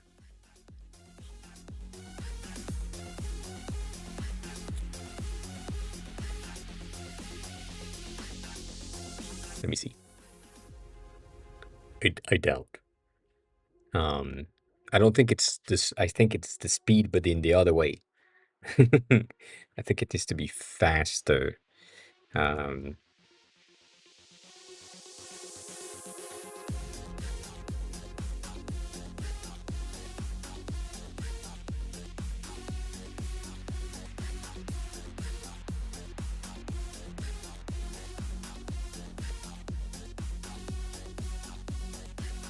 Like these things are forced with tooltips. Basically, these are the things that we had when Tinder arrived, basically. But what I'm looking for is um,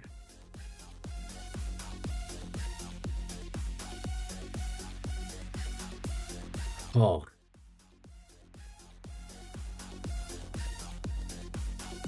hmm. uh,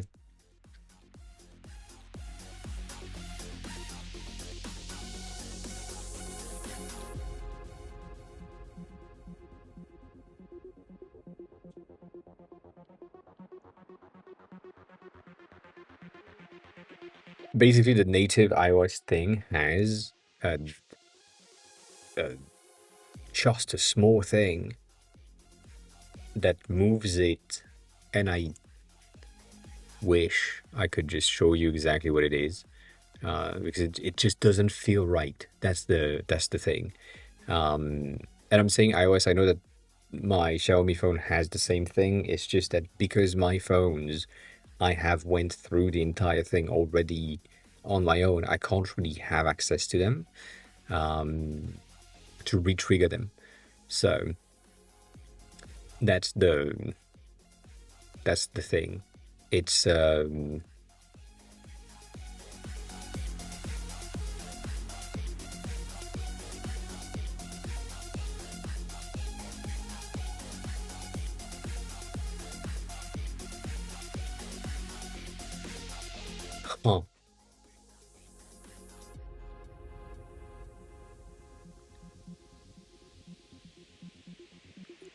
I think it might be because I can't see the next one. I think I need to see the next one to be able to understand what's probably gonna happen. So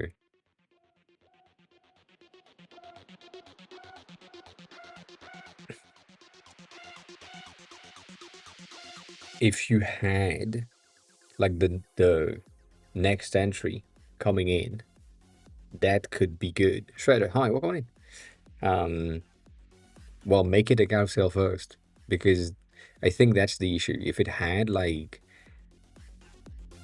the hint of the next 8 pixel, 16 pixel, the next entry coming in, rather than just be like that's fine. The previous one is fine as well, but it's just like if I can see that there is more, then that would probably work.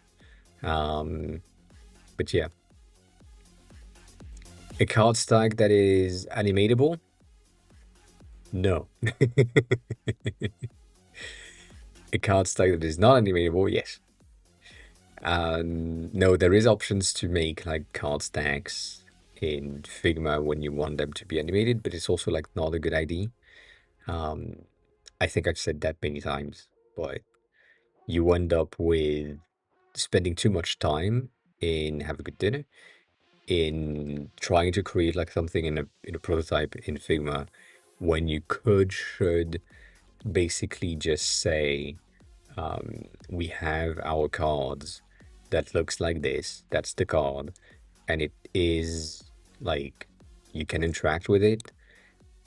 And then when the devs are implementing this, then it makes sense because they are implementing the stack. And your Figma prototype, you don't have this. You just have, oh yeah, there's a stack of cards right there. So if you want to just create something that looks like a stack of cards, Larkin, hi, what calling? You just do that,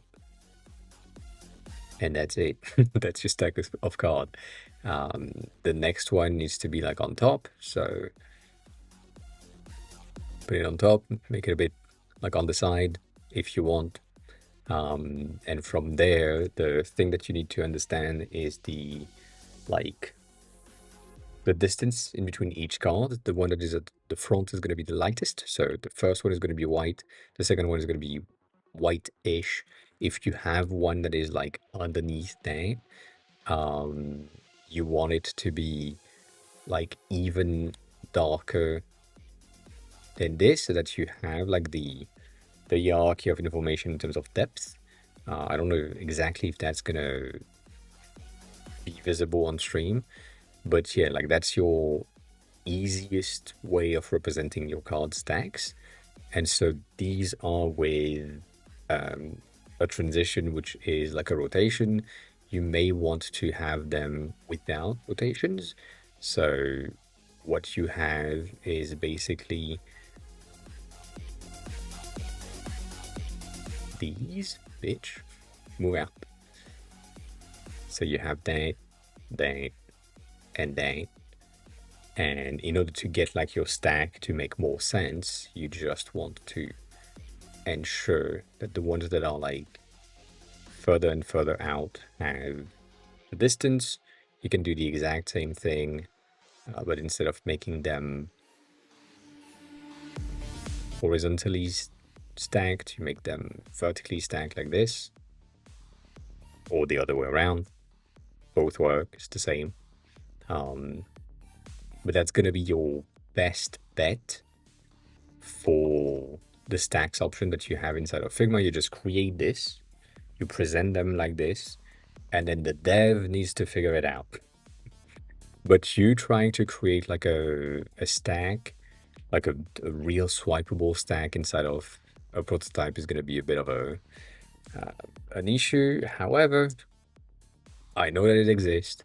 I know that a lot of people have been creating like these things, and you know, you can, but this is a Figma Make prototype, so it's basically exactly what I have in my code, but in Figma Make. So you can't really have that inside of the Figma file itself, which is kind of sad. The other way around would be make a lot more sense. But yeah, there is like a lot of people that have tried to create these card animation, and that should be good enough. You should be able to have like, you know, the options. But yeah, like this one, I think, if it's this one or the other one, I forgot.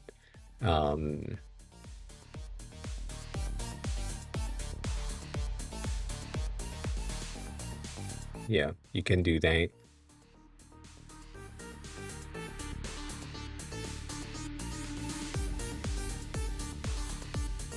So that one is an option. I feel like you should be able to just get access to this directly and use that in your prototype if that's exactly what you want to have, to see how it's built, but it's also like not that good, so debatable. Yeah. Yeah, basically for the Figma Make things, I would use that instead. Cybersec time, recording. How are you? How's the day going? For the one that I've made here, which is one of the only component that I've built myself without really without really have like AI stuff. So Cody is one of the people that I'm following and basically watching most of their videos most of the times, and they have created this stack of cards, which is what I'm using in like in the views. So same thing here. I would highly recommend that.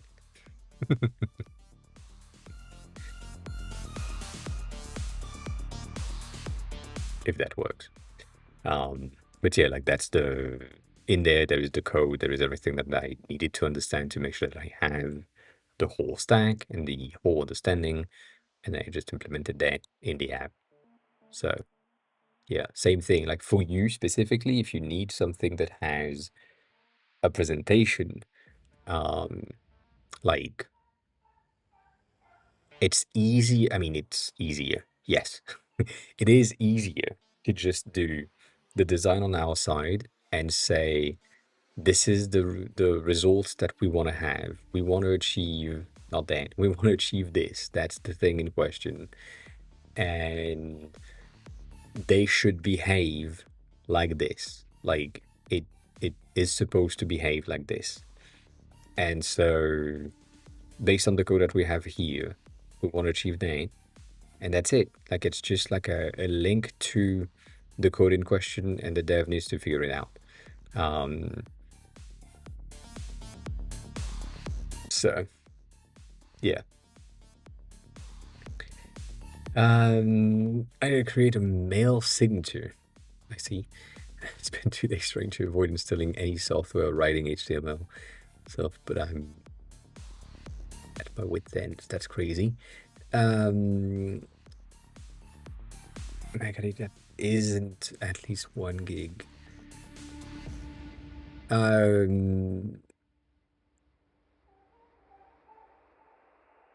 Sublime Text is the one that you want.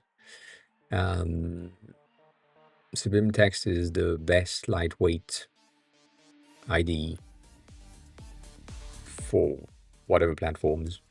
But yeah, Sublime is sublime.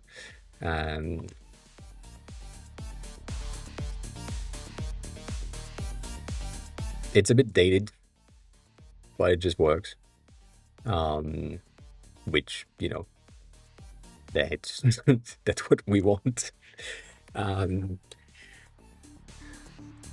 It's what I started with. Basically, the first code editor that I had was Sublime.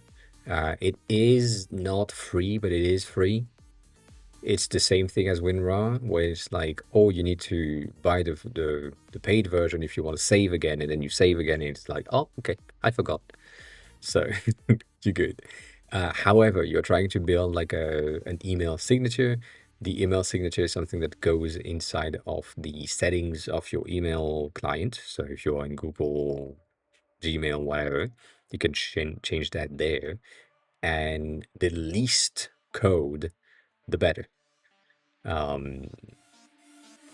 Like, use plain text, use what the Gmail interface is giving you, or the mail interface from iOS is giving you, and potentially add an image with like a GIF if you want something that is animated.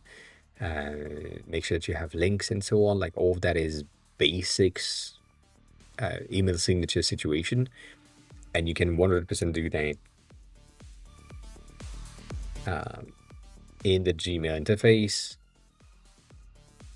right there. Like, if you just need this is basically inside of the interface of Gmail. So if you're using Gmail for your mails, you can go into the signature, you add your signature yourself, and you just create it here. And you can do that. And if you're using Apple Mail, it's the same thing.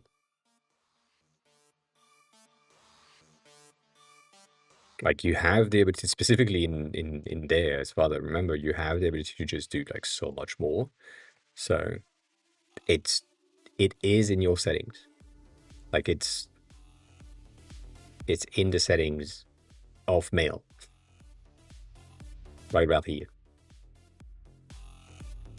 And you can like just build the thing. But then again, the least complex possible, the better would be. Because some browsers, some email clients, some people that will receive your email will not necessarily see the code. And all of that, like, for me, this is way too much. But I get it. I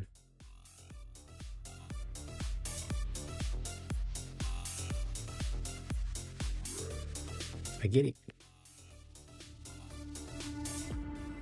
Let me check. I don't use mail, so I'm not. I mean, I do, but I don't.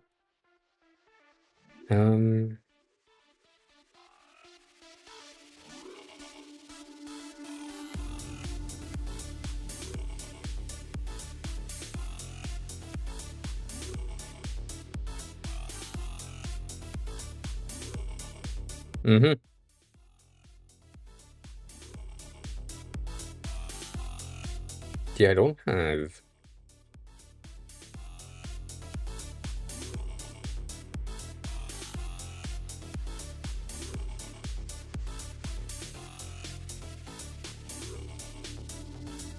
I don't have any idea of how to use mail, so that's, that's the thing.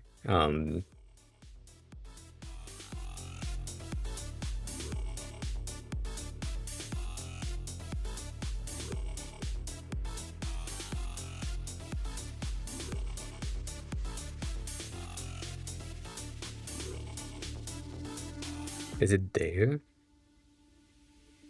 1 second.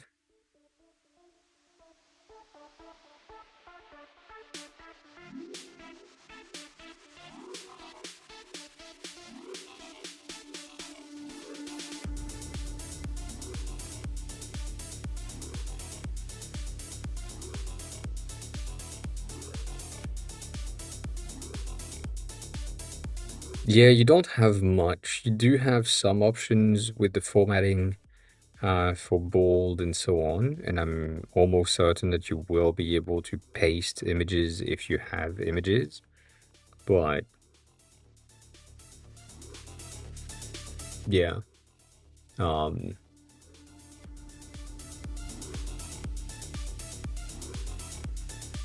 I think on device on your iPhone, you don't have as much flexibility as you may have here. So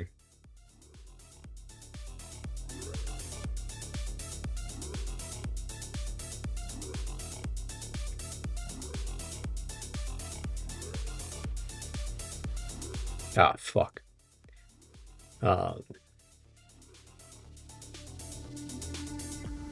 I don't use mail, so I don't have access to the thing, which is kind of sad.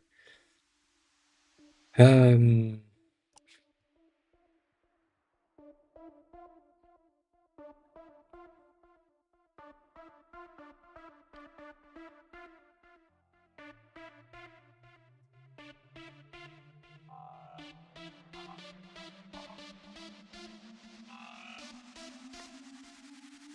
mm-hmm.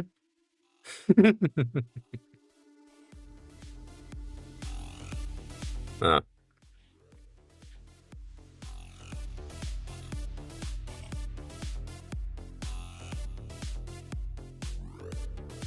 yeah. No, because I'm not like logged in basically. Um,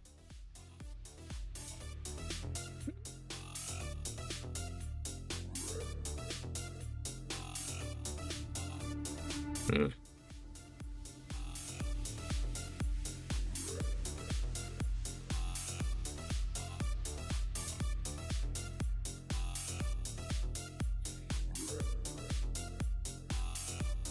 I doubt it.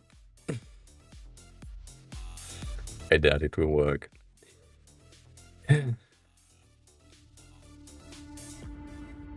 I mean, you need an account to be linked to, or you need a link to the account in order to get access to the signature of the account. So,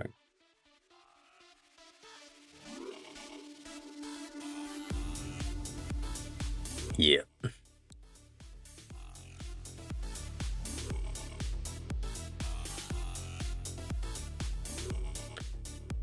Oh, yeah, and I just hate emails anyways, so I don't know. Can't help on this one. But yeah, don't do that. Also, what CyberSec sent earlier with the CodePen version, you can have everything in CodePen directly, and that's also an option that you can copy paste. Yeah, I don't know exactly like how you can do that, because that's basically what you have here. There is no like signature that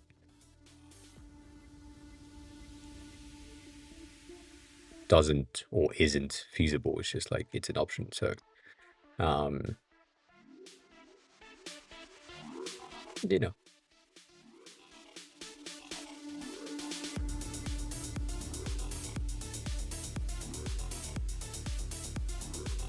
I don't know exactly how that works. I wish I could, but I can't. I cannot check that. So yeah, Shredder, that's my recommendation on this one. It would be easier for you to just go through things and then just present it to the devs and say, well, this is exactly what we need to have. So let's do that instead, or let's work with that. If that's our expected output, blah, blah, blah, you know, the usual. The usual. What the fuck just happened? Why is half of my thing just far away now?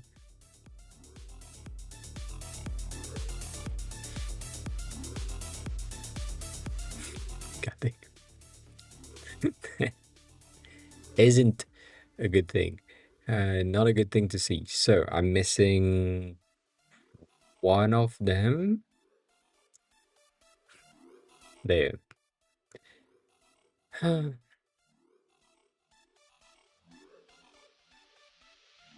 Alright, cool.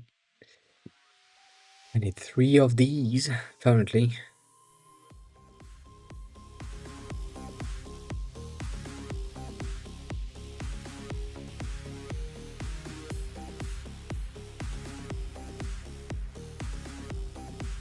That's a subtraction. And then we have our center part that is going to stay white. And then, which technically we don't really need to do all of that, but that's still too late. And then I can cut that, or these two, out so that we have the center here.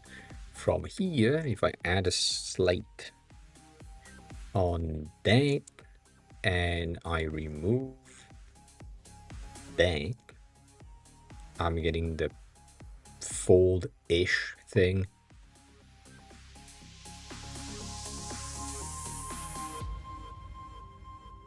Right there.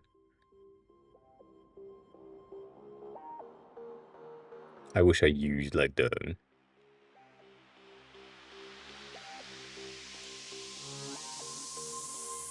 bang.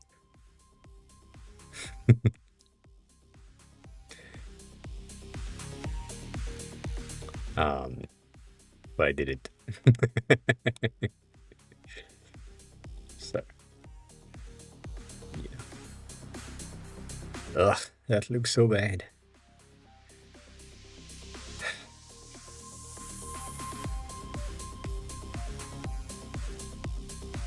Nonetheless, that gives me every clothes related icons done.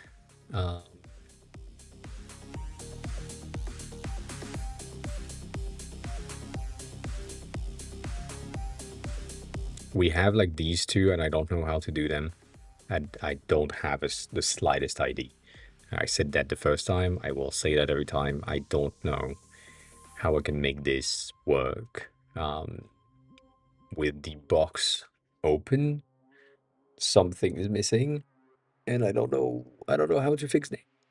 So, in a solid version,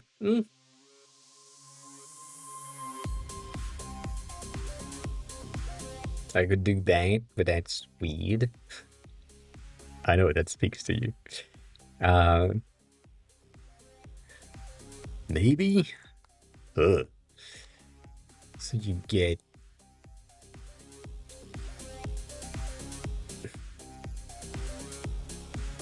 that, basically, just so that you can do this. That's the main point. And then here you add the slate, and then from there you subtract that. You make sure that these are 1.5. It's a bit slimmer.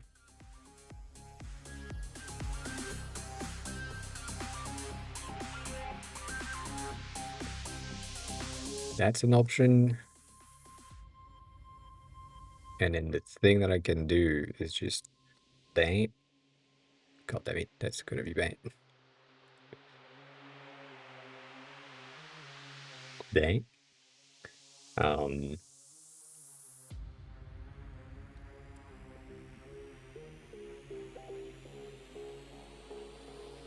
Ugh. I don't like it. I don't like it. Does it work? Yes.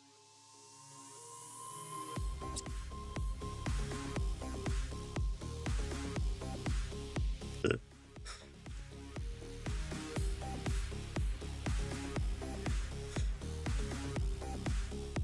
I don't know.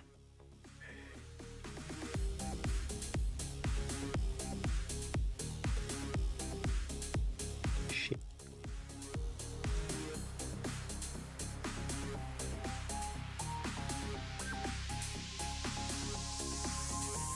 Eh. Yeah, I mean, most icons you can't really tell without the text, so I don't mind it, but still. This one is pissing me off though, because I need the edge and I can't really cut it out at this thickness. And just having the flaps being black doesn't really make any sense. Like, there was too many lines overall. That's the reason why it's pissing me off and the reason why we don't have it yet. So I'm gonna wait. I'm gonna wait. Everything else is done on this one. Everything else is done here. Same thing here, except the helmets. Well, the helms, all of the helmets are not there yet. This one is such an easy fix because, you know, wow, wow, wow.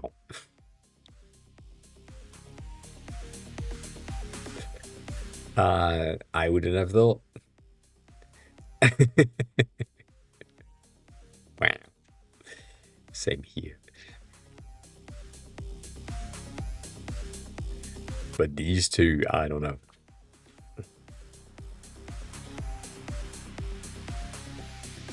The thing with the delivery section with the truck itself is that I'm mostly planning to have them in the vehicles sections. Because we already have the trucks. So I can just reuse that and then offset the location-based stuff on top of it, like I did here. It's gonna be much faster. But I'm planning on putting it here rather than there. And we have another delivery vehicle thing somewhere else, but I forgot where it is. So I think it's in the map.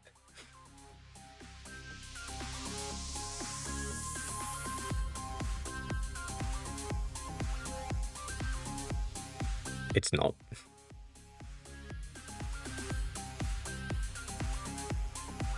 Oh no, it's in the medical. It's the ambulance.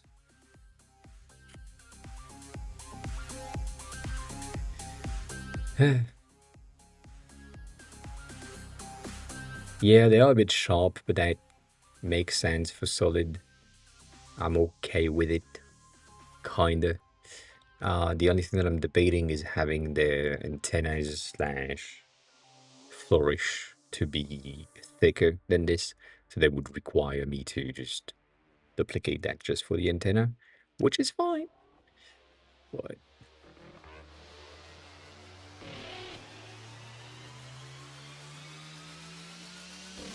bitch.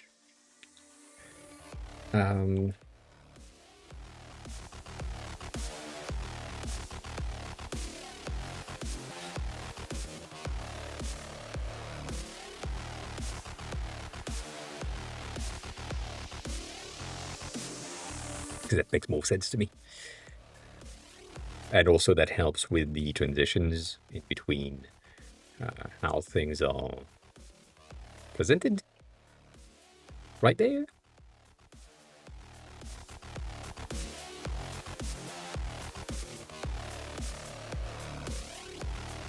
It's not much, but it helps. It helps with the readability of the thing. These two, I don't know. I don't want to know. I don't try it out. I don't. I do not. I tried to do that in the reversed option, and it just doesn't make a lot of sense. The only option that I see is having these edges being white, but that feels out of place, like really out of place. So I don't know. It is. It is. I agree with that. But it's also, again, it's what I started with and it works. So use it.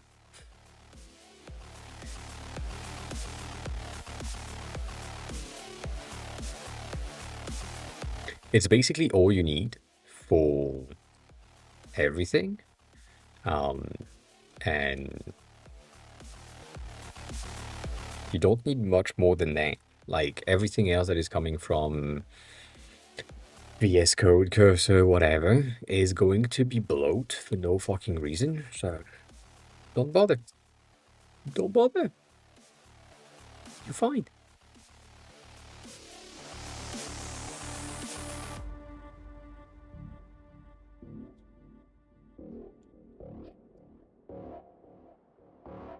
Or VS Code, yes, but that's, out of reach.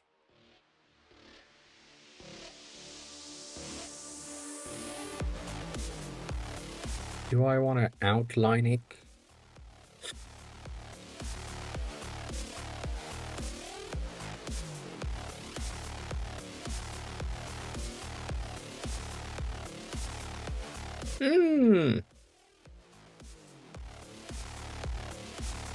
I could get behind that. I could get behind that. I can't get behind this one.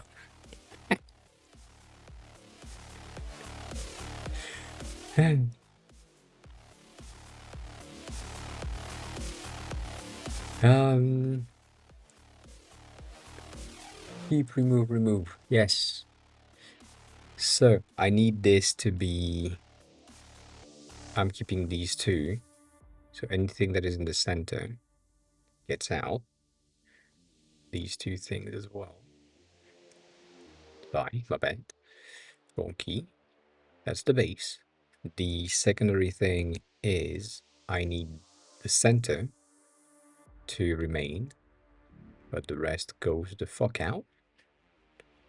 And lastly, here, I need the edges to go away, but retain the center, and that center doesn't really need to be there, but it's fine. So this is taking slate, and then we are offsetting that, combining these. Not great, but it works. And that's basically what I'm thinking about doing here, but I also feel like this is a bad idea. I can try. So, the first thing that I want to keep is gonna be the map path. Yeah. And then we want to keep the map center with no path. Fine, that's not what we need. Better. So I'm gonna say something that you are going to disagree with, but the screensaver is useless. Please don't do it. Your phone has usually a system when you are playing video to not go in power saving mode or turning off the screen usually, and otherwise it is going to do so, and that's what you need. Like, you don't need the rest, so please don't do.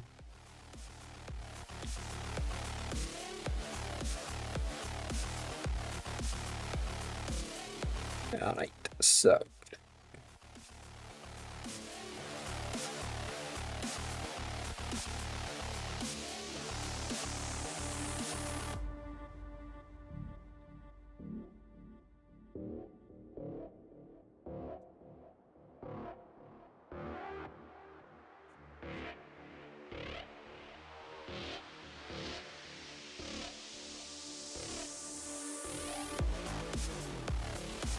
I don't think you can recognize anything. Yeah, I don't think you can recognize anything on this.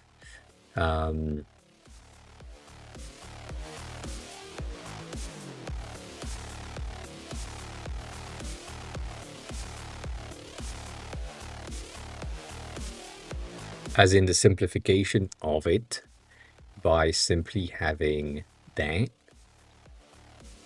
would make a better map overall if I just do this.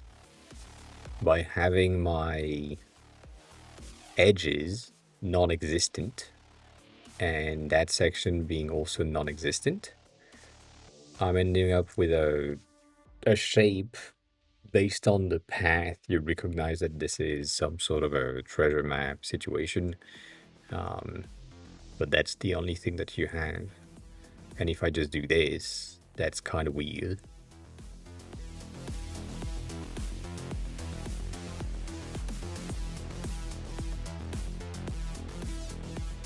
Like, you know.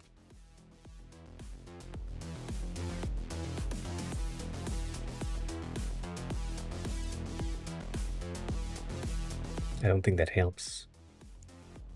I don't think that helps.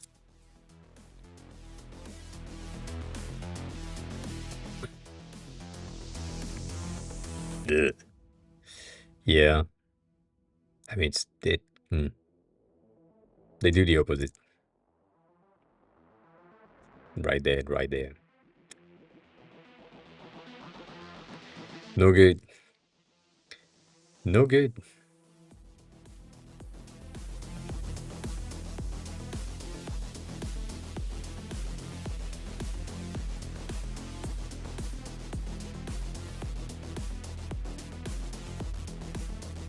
The thing that we've seen earlier as well is that basically the initial take is that if you have like small indent, you end up with details that are lost specifically at small sizes. So that's the reason why I don't want to have the paper curls as an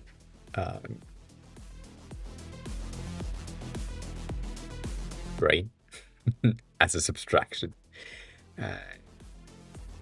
But that's also something that I can, that's the wrong key, that I can potentially do if I have like all of my sections properly outlined and done.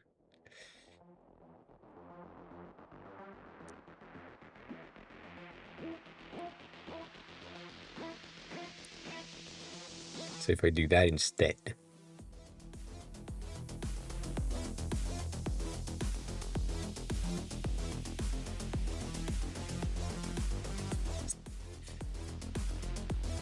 that's my base. And so, good. From there,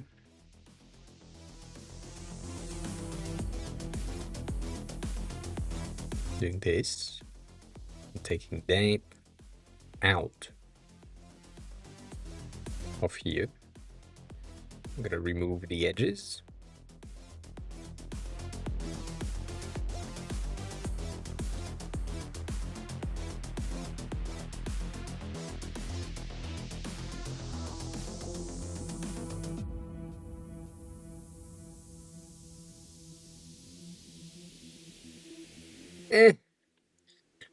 I don't know.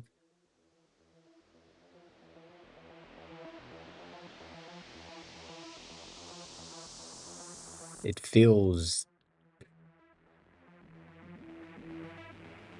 okay. That's it. It's better than earlier, that's for sure. But again, at a small size and in pixelated view, you might lose a lot of the details, but also I'm spending way too much time on this one, so I'm gonna move on. Moving on. Ah, the hens.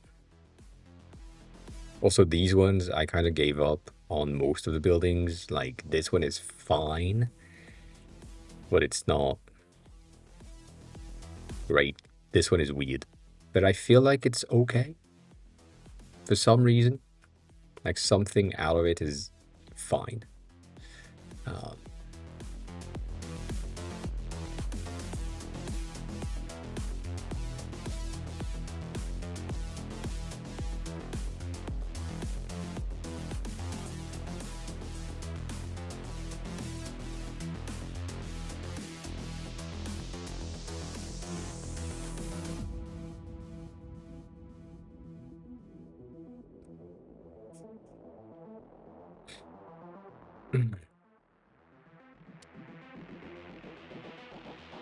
you know, stuff. Also, I still want to complain about this. If anyone at Figma is watching, right? Zooming in when I'm hovering like a blue section, everything is fine. If I'm hovering a red section, why is it lagging so much? Makes no sense. Anyways, these small details. Yeah, no, that doesn't. Not gonna happen. I'm not gonna fix that. Everything else I feel like is good enough. And again, when I looked at things like Entitled UI,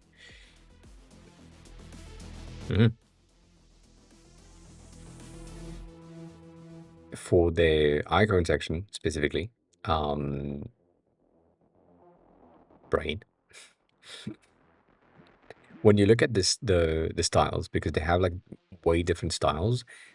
When you go in solids, some of the solids are still extremely thin and extremely line-based. So the icons that are like arrows, for example, don't really change. They haven't like bumped the line or anything. It's just like it's solid.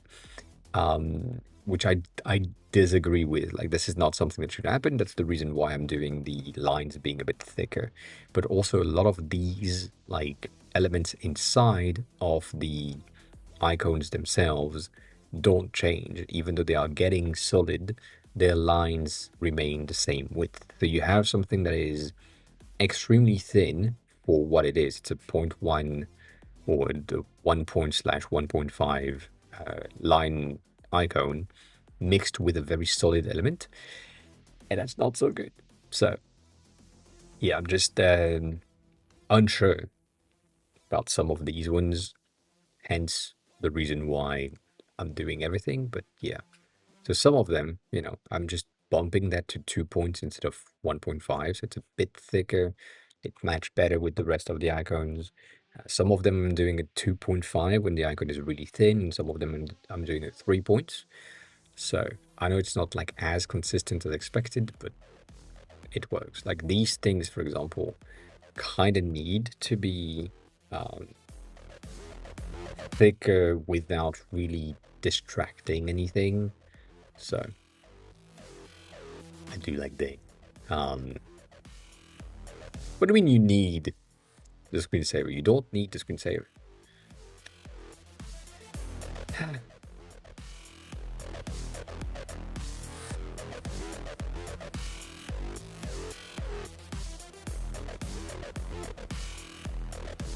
That's a different thing. That's not like the app that take care of that. Your app basically is sending the information, but it's not managing the TV per se. So the TV is going to go into screen saving mode on its own without you having to do anything. So you don't need to.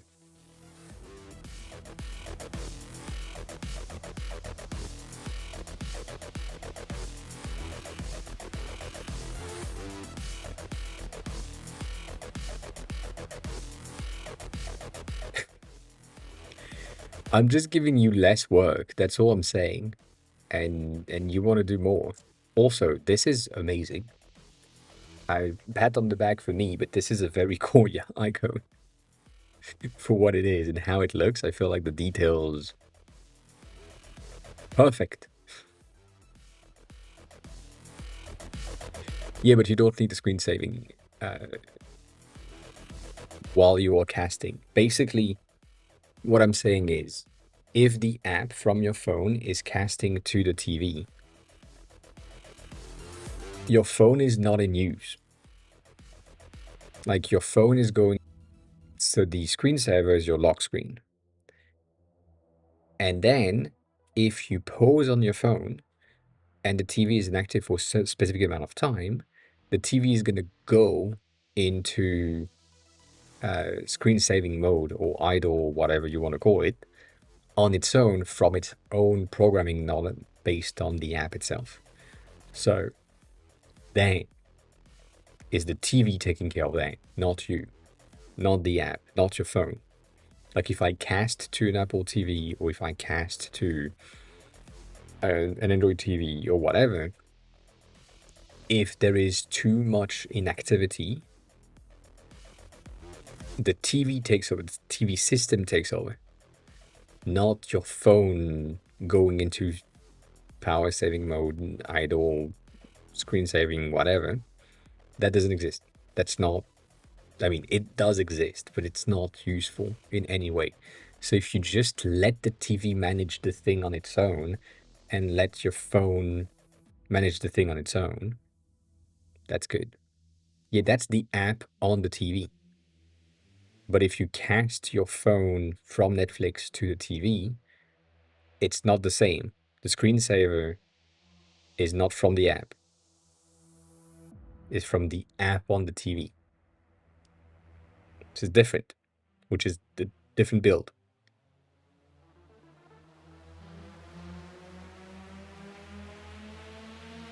If you have the app on the TV, yes. But if you just cast, that's what I'm saying. I'm just saying just the cast.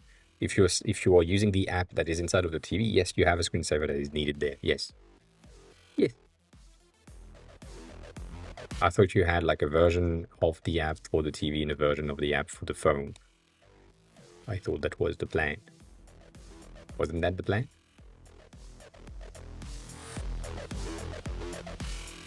That's two different things. If it's the same app, then yes. I retract what I said. You need a screensaver. My bad. But yes, if it's the same app, you do. You do.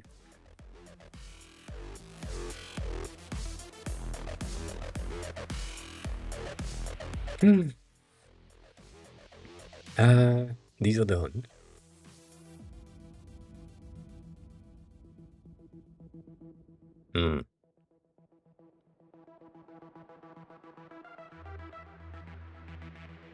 That's the one that I was looking for. Same thing here. Same behaviors. Then the delivery section. I don't know if I want to move them to vehicles, even though they are really related to medicals and or delivery. But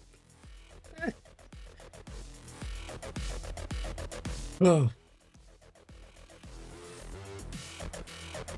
I feel like this is gonna be the worst, but you know.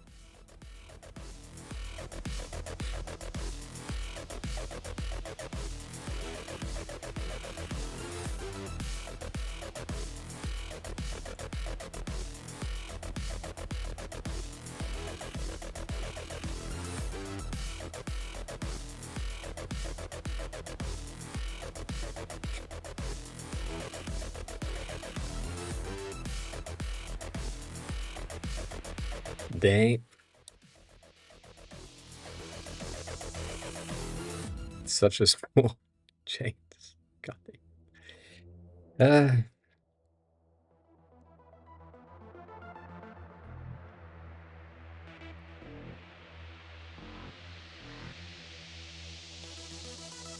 That feels like it's a mistake now.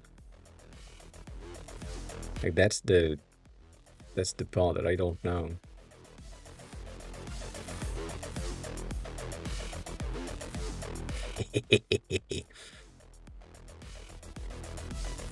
No. No. I can do that. It's not ideal. That way we have like the cut, kinda. Um, we could cut it in. Again, I I've seen that many times, and I don't want to do it because if I start doing this, it's gonna need to happen on every other icons that I already have done. But here, if we wanted to have this icon to make a lot of sense, a lot more sense, this is basically what we would need to have. You would have, maybe not here, you would have to go with something like this, which is going to be like a bit of a triangle. And that said triangle is going to have like a bit of a, you know, a cut of some sort, like a way for it to be at an angle so that it cuts through the fat of the piggy. And that is the subtraction that needs to happen. So basically this thing is going to need to go through here, making sure that we have the right angle, the right placement, the right whatever, so it works. And then you just get this as a cut on the edge. If I start doing this, I'm going to need to do that on every single one, and I don't want to do that. I do not.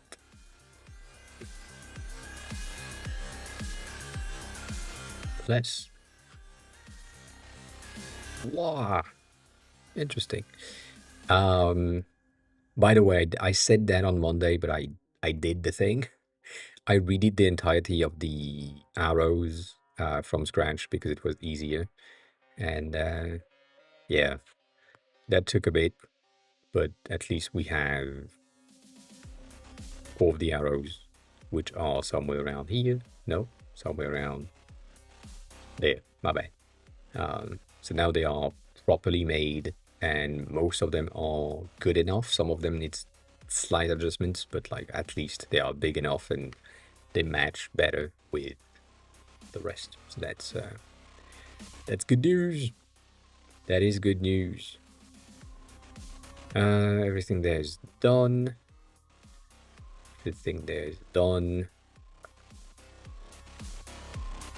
I think, I don't know what you think, but I think the version that we have here is kind of wrong, as in the line that we have is the same. It matches, it's the 1.5 instead of the 2 points. And I can't really outline it. I may need to redo these ones in a way that just make more sense, which are like similar to this. But yeah, I don't know yet. I've been debating. I have been debating.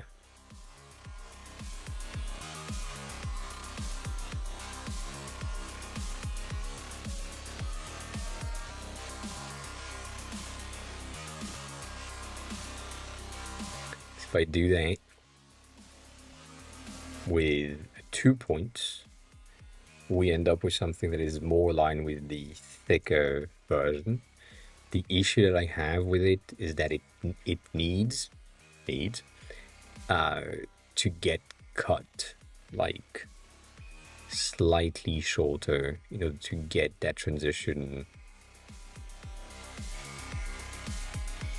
properly aligned, but not by much.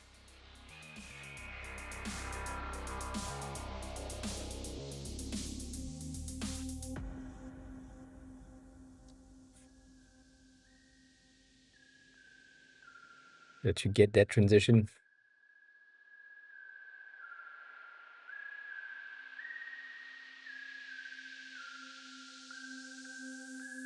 Good job. Congrats.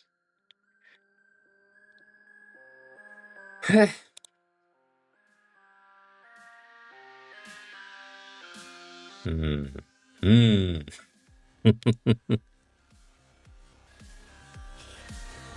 So much shit happening.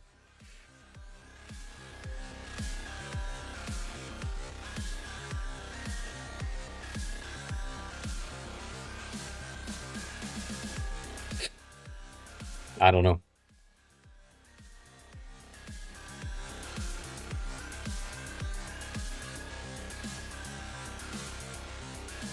Also, by the way, not that it matters, but um, in the case of what you just asked, Larkin, ChatGPT would have been good enough for creating the code needed for an Apple Mail signature that you can just copy paste and then change the image manually from there. Like that would have been a very easy thing to do, the image and the text, without having to go through the code and anything. But you know, I get it. I get it. So the debate right here is these could get replaced by the new ones. Yeah, I could see that happen. I could see that happen.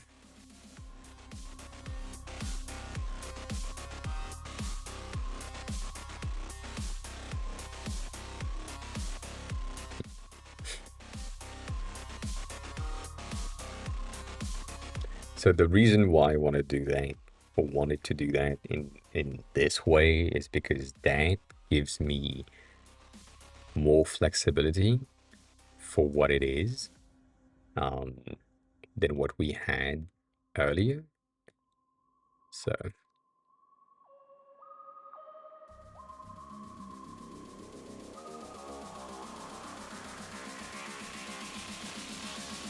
oh, we have that.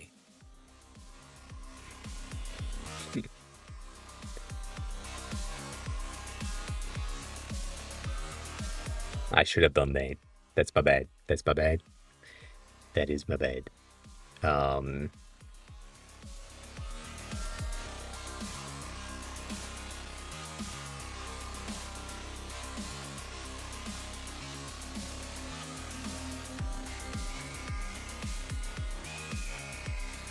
yeah. Apparently, because of how I've built the thing in the first place, which I forgot that I did, I can now simply replace the existing thing and it will still work through the previous system, which is the point. Much easier, much better. And the one that was here, I messed it up. So now I need to bring it back. That's fine. That's fine.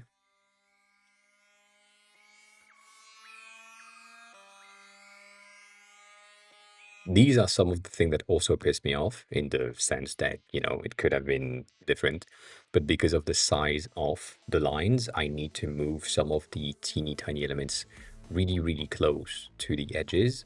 So it means that when there will be a switch, like let's say you are hovering the button that has the add coworker situation, and on hover you decide to have the fill section.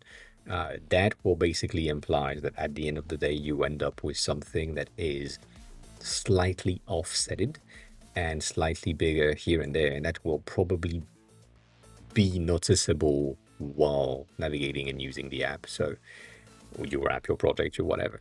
So I don't know if that's good. I just know that it will happen, and we'll see. You know, we'll see. But yeah, that's kind of sad.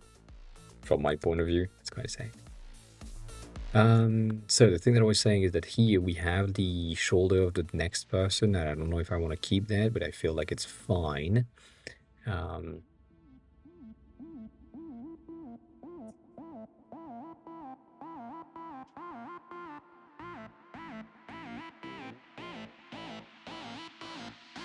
I should have selected everything at once, but that's fine.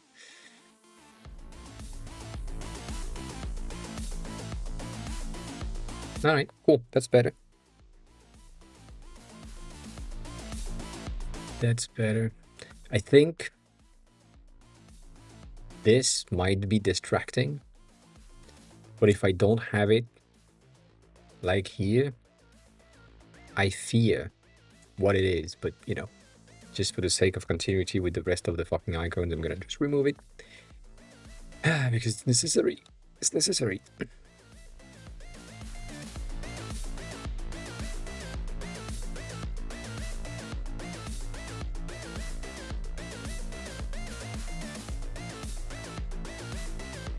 Cool. Done. Cars have been done. I don't know how to do the trunk in a solid icon. Like, I don't think I can. Unless I'm making the car being like black and the wheel being like white. But it's kind of weird to have like half a car like this in solid.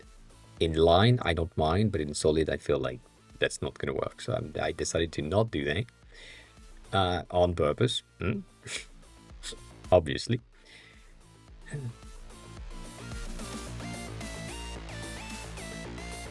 And then weather related, we don't have a lot of things, meaning that most of the icons are done.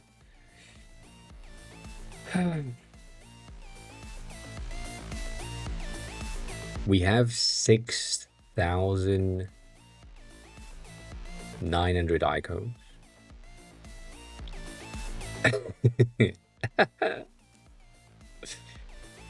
God damn.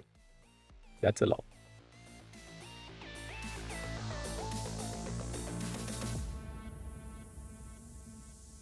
Yep.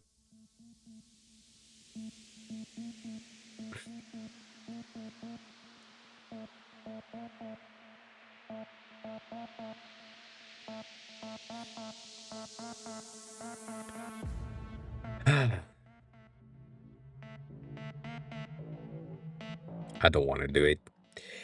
I don't want to do them. I don't know why it's bothering me so much, but every time I try it, it just feels wrong to have spaces in between the fingers. Like when I'm doing this or this, I am not having a separation in between my finger.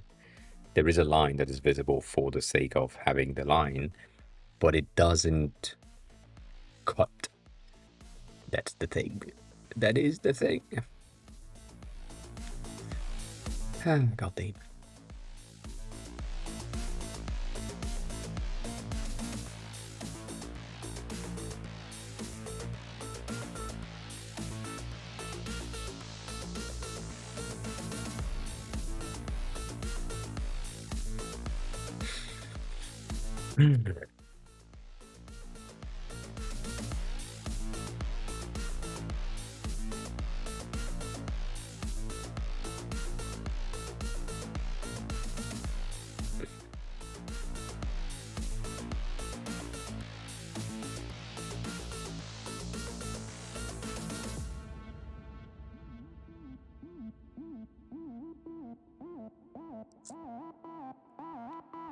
That's basically what we need.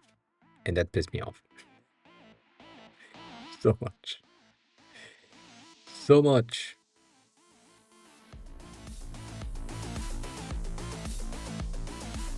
Because it doesn't look like anything. I mean, it doesn't look like anything in line as well, but it's just like, it's recognizable enough, at least from my point of view, that, you know. The other thing that I thought about was adding knuckles. Like just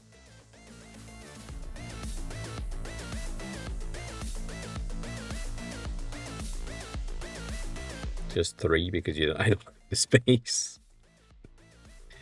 I don't have the space for more.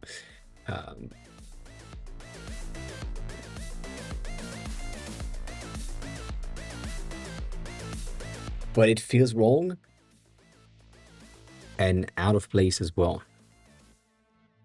Like it's such a small detail with no impact. I mean, no impact. Debatable.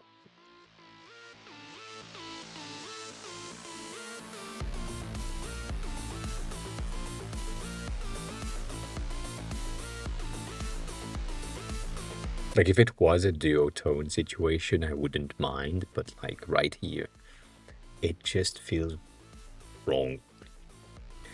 And as always, I'm currently watching them at like 2x, so if you have a low quality screen, you end up with something that's absolutely not readable, and so that is bringing more noise than it fixes the issue. So I am tempted on just using this, but also like that's so bad.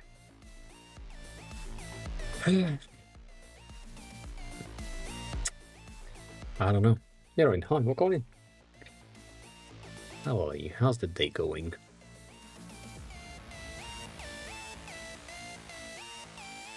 I don't think you're making it. Nah. Yeah, you. Nah, I don't know. No, no.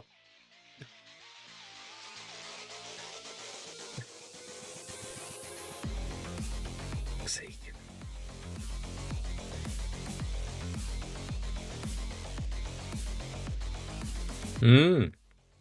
Welcome home. Welcome home.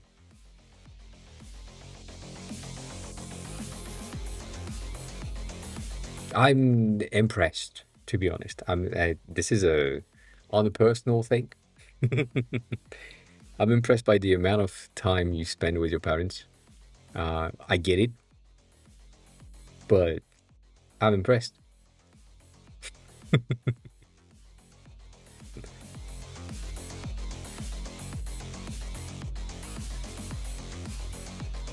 I'm good. I'm tired, as always.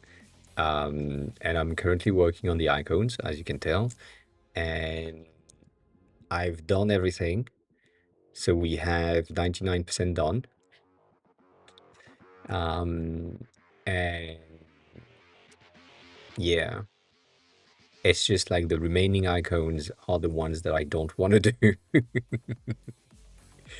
Just because of how annoying they are on their own. Like a lot of them are absolutely fine. There is no issues with them. I will be fine with them being a certain way and so on. Like this one, for example, is going to be very easy to do because you simply need the arrow in one go and the hand on the other, and you kind of done. And there is like nothing else that needs to happen.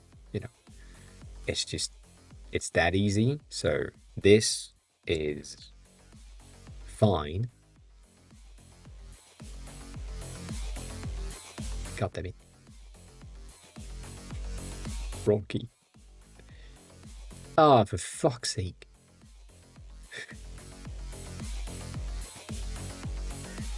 Me and my force of habit.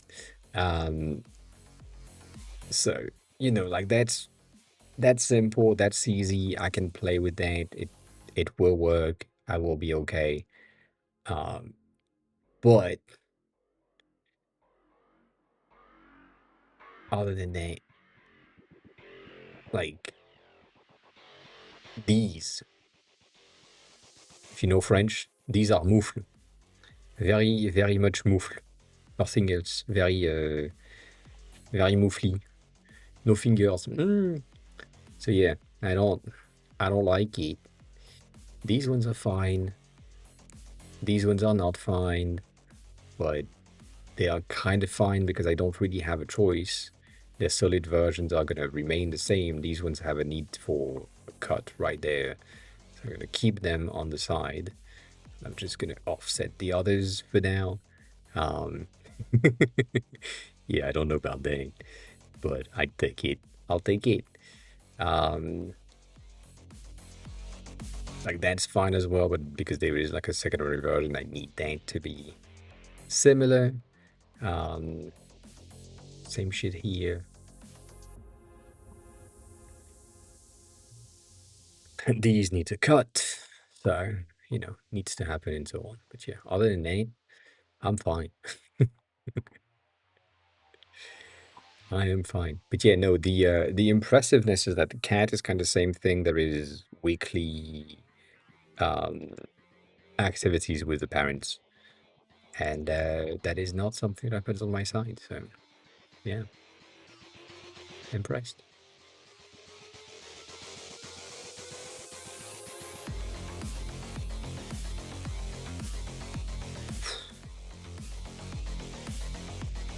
Mm.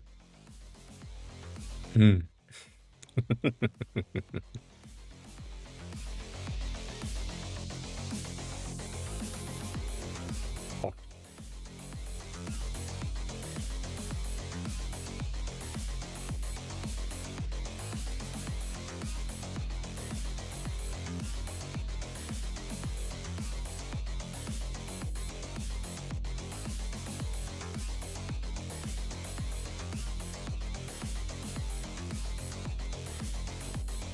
Hmm.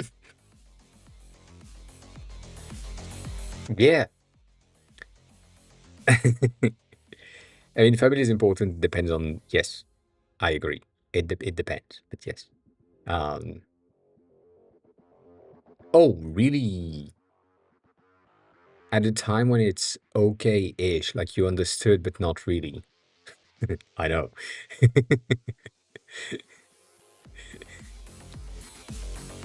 But yeah, so it's a uh, big conglomerate of people, isn't it?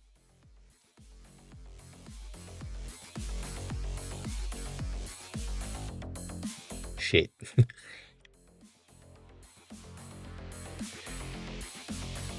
39.9, and we are kind of good, but also that's better. That's better, kind of. Um, yeah, I don't remember. Um, damn, that's indeed early. That doesn't help. But yeah, if you go from 3 to 6, different stuff happening, different relationships, different perception, perceptions. Yeah, it makes sense. Makes sense.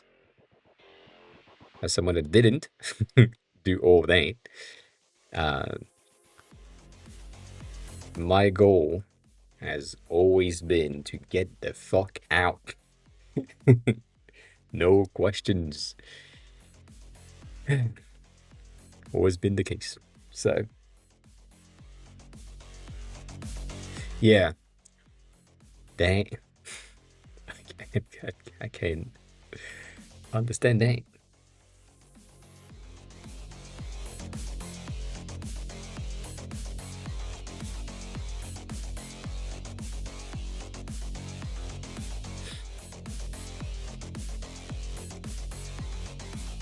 Exactly. Exactly. I tried, like, I don't remember exactly when I tried to remember that, but I had a moment, I feel like in the beginning of this year or last year, where I was like, what was my childhood like? Like, what are the memories that I have of it? And except some of the most vivid memories of traumatic events, good news. I don't have much. Like, I have some positive news or positive memories here and there, but I also have things that I have reconstructed memories, which are like, I know they are false based on my probable understanding of the time and my current understanding of these memories. I I'm 90% sure that these are just false memories that just happened to happen at a different time, and it's just uh, you know that's a thing. But yeah, other than that, that's the no.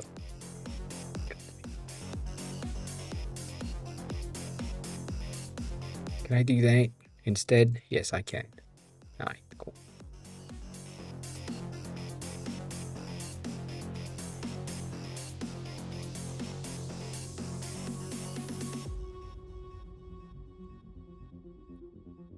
It's a big ass finger. Hmm. Am I too close? No, I'm fine. Yeah, that's not that's not what we want. That's what we want. Do we have it on the other side? Kinda. We have it on the other side here, but not. God damn. We have it here as well. If only.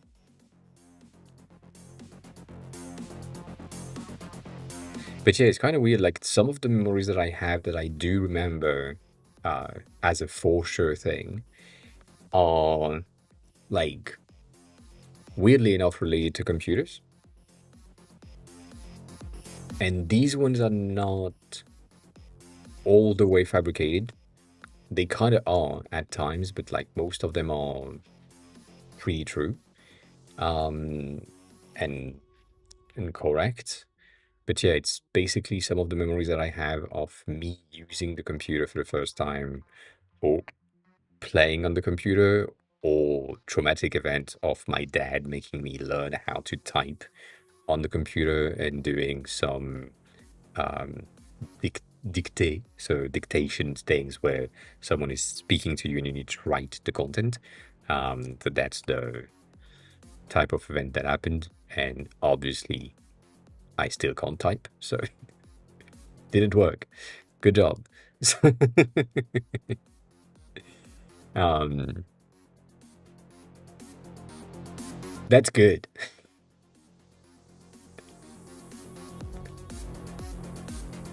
That's it. Yeah, that's not my case. That is not my case. Not that it's a good thing or bad thing, you know. It's just a thing. But yeah, it's most of the South of France, like memories that I have are not great. At least the one that I have stored, and then the initial things where memories kind of starts to get happier and better is from the point where I left my house and left like started leaving, not abroad but like far away at school and so on. So you know, different activities. um but yeah, so that basically you can think of it as from 0 to what, 17, 16, 17? No, let's say 15 to be safe.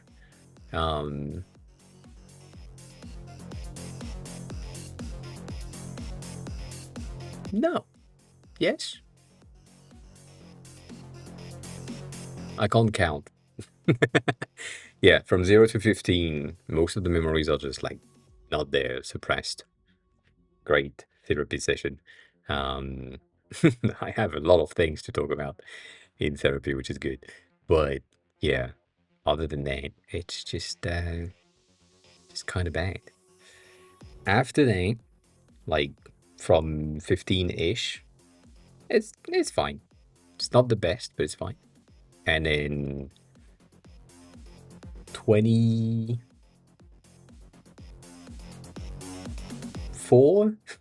roughly, so 10 years later, much better. And now it's just like I don't have memories just like last year, so it's not the same situation, it's not the same type of things. I wouldn't like I would recognize them as memories, but it's not like memories. That makes no sense. That makes sense. But you know what I mean? Like it's different types of memories. It's not like older stuff. How am I gonna do that? Like the other ones, I guess. If we just do that, and then we cut it off like we did last time.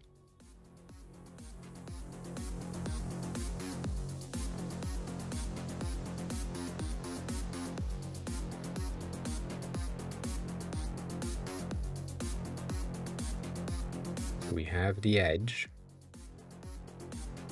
0.9 on this, and a 0.9 on this as well.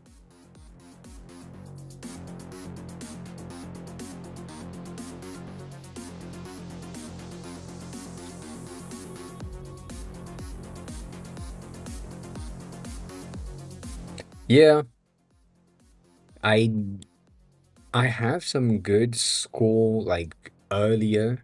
I would say from 11 to 14. I have some okay things, not the best, but okay. And after that, the score related content is on my own, so it's much better than what I had before. But yeah, that's good. That's better. That's not great, but that's better. It has a bit of a bigger cuff for what needs to be. But it's okay. That's fine.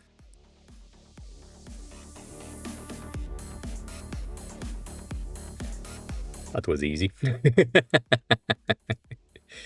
That was easy.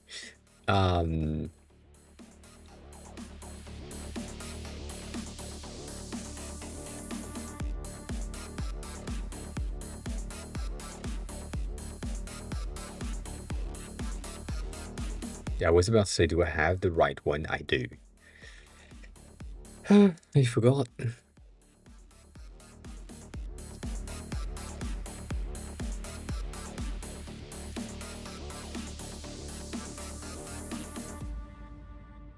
I feel like 2 points might be a bit too thick for these containers. Maybe a 1.5 would work as well, but it's like 1.5 is already what we have as a base. So it would simply simplify it, which I don't know if I want. And doing this is the other option that we have to make the hands a bit slimmer, which is an option. I'm thinking about it because it's easier to just get these hands once they are like solid, a bit less fat overall, but you can see like the fingers and so on. But I don't know.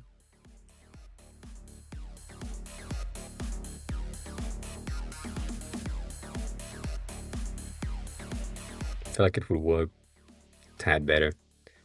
So let me try that. Let me try that.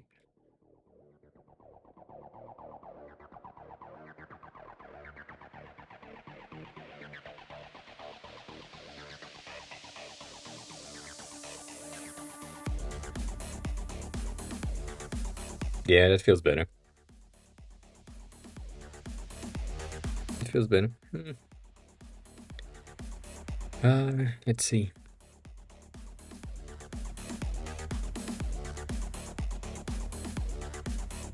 I feel like I should have taken the other ones. That's fine.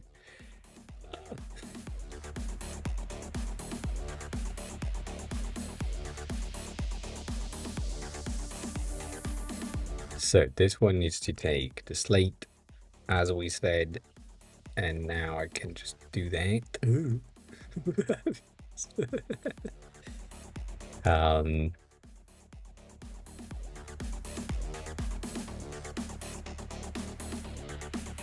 That's kind of weird.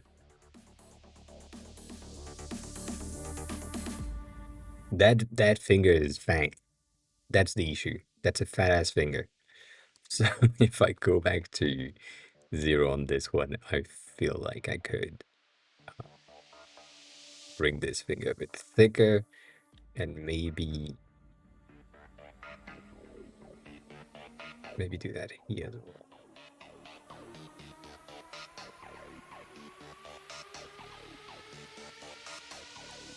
I should have a method for this. I'm telling you. I should.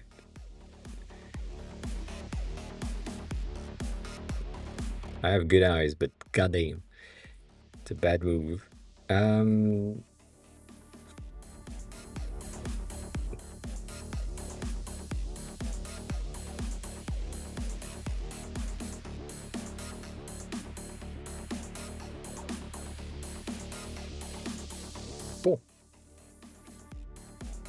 That's easy. That's easy. I will need to make sure afterward, that's something that is going to happen later, but I would need to make sure that I have some sort of an overlay check. Because if the overlay doesn't really work together, meaning if I take these and that,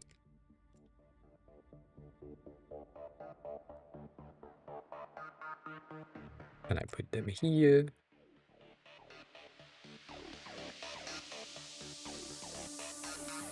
I need to make sure that both of them are like roughly in the same spot, and that when we are switching one from the other, for example, it doesn't really like trigger something where you lose breathability on stuff. Like there is a bit more content on the outer rims of the hand when it's just line based.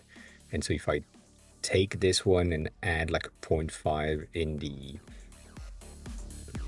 right in the stroke, it makes the hand roughly the same size. So maybe this is something that I would need to have at some point a way for me to just switch between the two and just see if the visual weight is the same. So that's why the overlaps is a good option, because that way you can just, is it moving too much, and so on.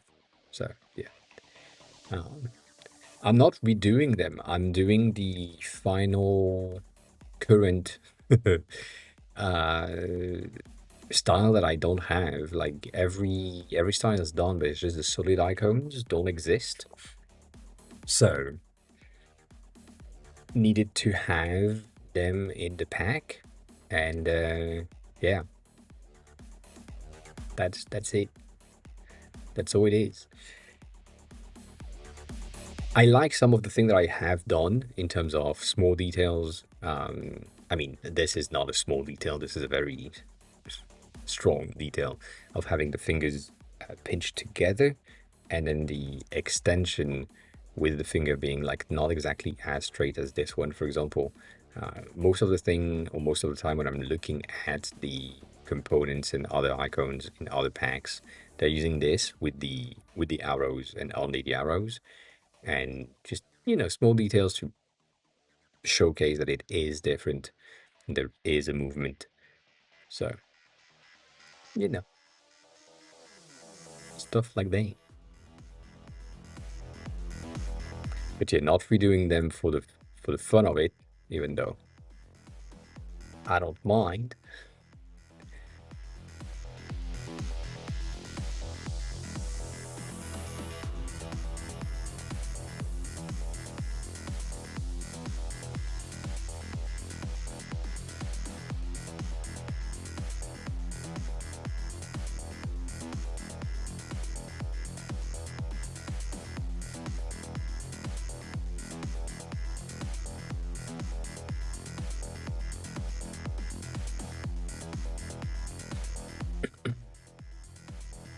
Oh, God damn it.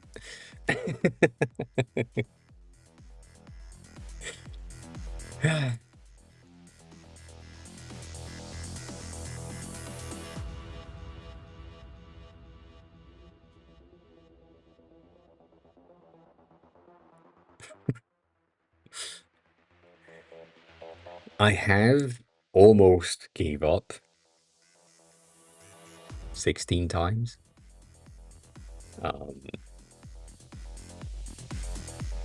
Just because it is a pain in the ass.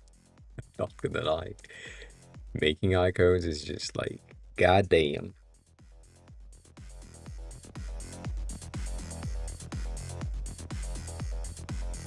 There's so many small details and things that needs to happen, like for the entire thing to just work. Ugh. But it's fine though. Hmm?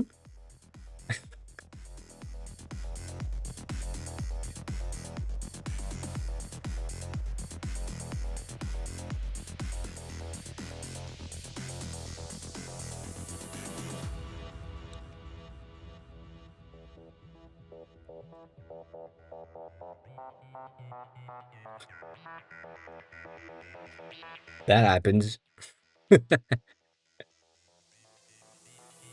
This is abstract. These two needs to be in union. That is just so that I can do that. God damn. Um, Clean, clean, clean explained. I have asked Kat earlier the livery, whatever. Um, you know, I don't get it. I don't understand. People were complaining about this one because it's just pink. People were saying that um, this one is good. It looks like shit. Some people were saying that this is shit, but it's better than the rest. Uh, and I I don't I don't understand because it's advertisement in my eyes. It's just the sponsors, and I don't understand why people are so pressed about the fact that the cars are displaying their sponsors in the way that they want to. Um, like that makes no sense to me. And so, yeah, I kind of want to explain to I kind of want to understand. I Yeah, but it has to look cool is a very specific thing. Like basically um the one that I've seen is this one, and to me, again, minimalist designers, bitch ass, not in the F1 race. People are complaining about the fact that this is boring and that the red is there for the red. But I'm like, this is the same car in my eyes. I don't know shit. Um, like I wouldn't want my car to have any sponsors on it just to stand out because it would be the cleanest car on the track. But then I understand that the sponsors are what makes the car possible because of how much money they are putting in. But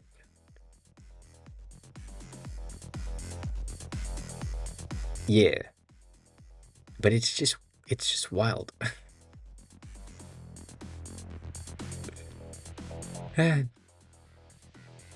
Like that looks like shit to me.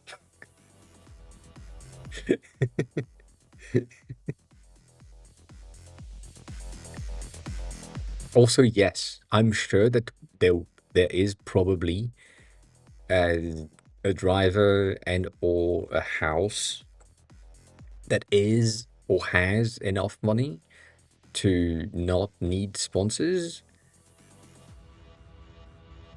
But god damn.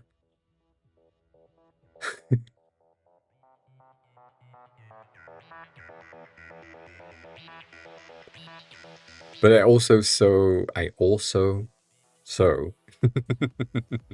the like the price of everything, and it's the same like issues that I have with the military, with everything being like so expensive for no fucking reason, in my eyes. But yeah, like right now, based on again, still don't know shit. For the next race of this week, there is a new rule when they need to do two pit stops, like a pit stop for sure at 25 laps or something. And so we are expecting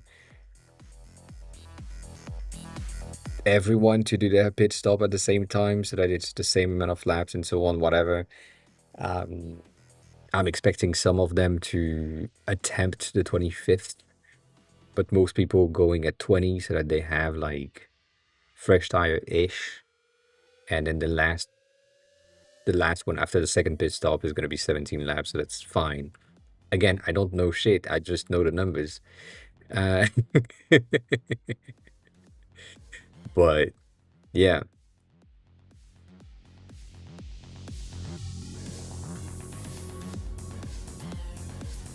yeah, that's a fair point.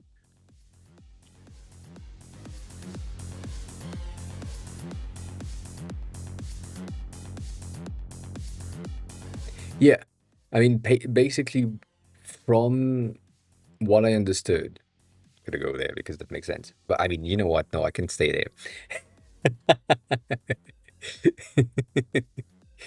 From what I understand, right? The the racetrack in Qatar has different like finish or whatever, and the tires are not gonna be safe enough at 25 laps. So in order to avoid crashes and explosions and then anything else, they just have mandated like a 25 laps maximum.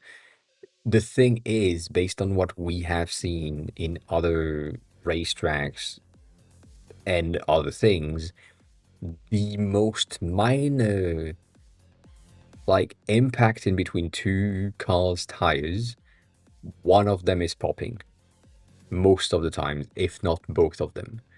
So these tires are extremely fragile from the start. It's extremely durable as well, based on the amount of pressure, speed, and like deformation and so on that needs to happen to them in order to race. But the pit stop are a bit of a penalty in a way, where you need to take a certain amount of time to get the thing going and change the tire and so on. And your new tires are better for the track that you're racing on. So, in my eyes, still doesn't understand shit. I would go for like specific type of tires that allow me to be faster for smaller amount of like laps based on my pit crew that is fast enough. So if I, from what I've seen, some of the pit crews are like 1.8 seconds, 2.8 seconds ish to change the four tires. And I understand that the entirety of the pit road, whatever track needs to happen to be at a specific speed. You can't really be as fast as you want it to be, and so on.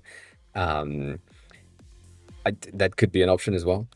Uh, just metal tires. Um, like it would be, in my eyes, for something like this at a 25 um, amount of laps per tire, basically, or per tire set, with the 57 laps in total, which is so much less than what you had in Brazil at 71, which is crazy. But I'm guessing it's for the length of the track and so on. I don't know shit. Um, it's still like, if I know that I can be, I don't know, second, 2 second faster with new tires, I would attempt to do 3 stops instead of two, if that's an option. Uh, and like that feels more interesting or more logical to me if I know that my tech for the tires are allowing me to be faster for the initial run because they grip better and so on, and they're not destroyed as much. So, yeah, I don't know. Like the reasoning for this, because I can explain that. The reasoning for this is uh most of goddamn.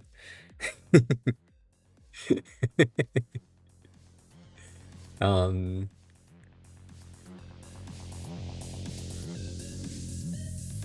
That's very pink, and it's working. It's a very on brand, no mercy slash, and right there, on brand, everything.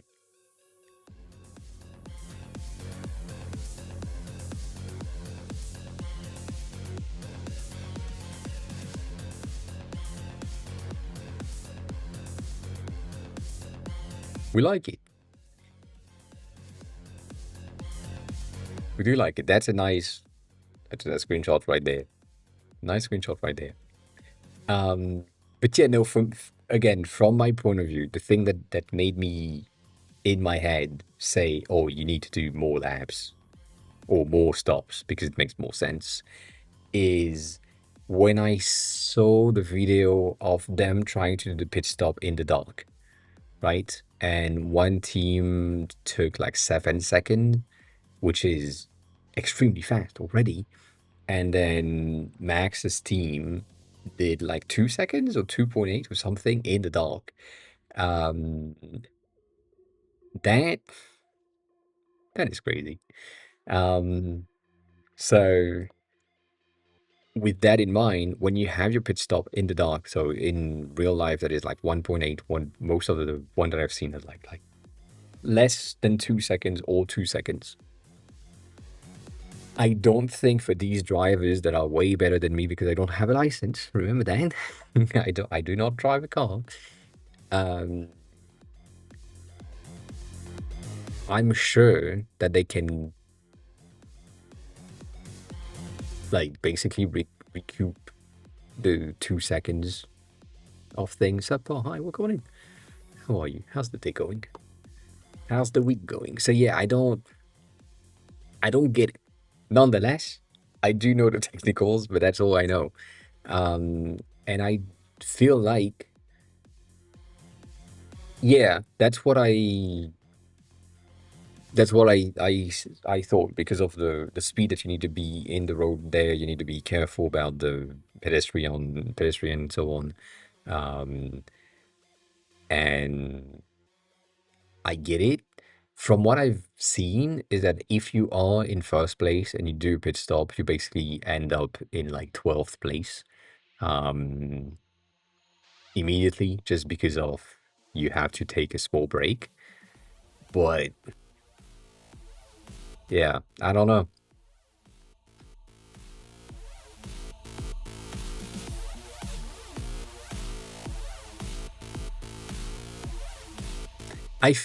Again, that's just me. There, it's just me. This is just ads, but it's the same thing as um, it's subconscious ads, right? I don't, I don't know who the fuck BWT is. I, I have no idea. I don't know what any is. I know ApeCoin, sad for me. um, like 99% of these fucking sponsors, I don't know. I know Microsoft, that's fine. But I don't I get that it pays the bills. That's the thing, but it feels kind of wild. There is like many things in there for me that to think of, and obviously it doesn't make sense.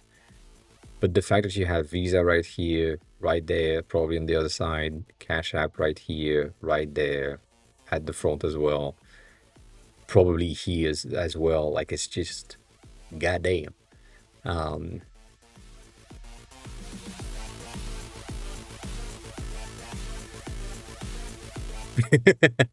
I guess so. I would agree with that. I would agree with that. But like the only one that is um impactful for me, and you know, obviously, um Let me see if I have one of them right there. Not there, right here. Um, like if I'm here, the only one that makes sense to me is these ones. Like these are the one that I will see as a potentially as a viewer. I don't know if you see that on race day. I don't know. But if that's not the case, if I'm like in the crowd, based on the videos that I've seen, at the speed of the fucking cars is just like so fast that you wouldn't be able to see shit anyways. So other than here, you take a picture at a moment in time.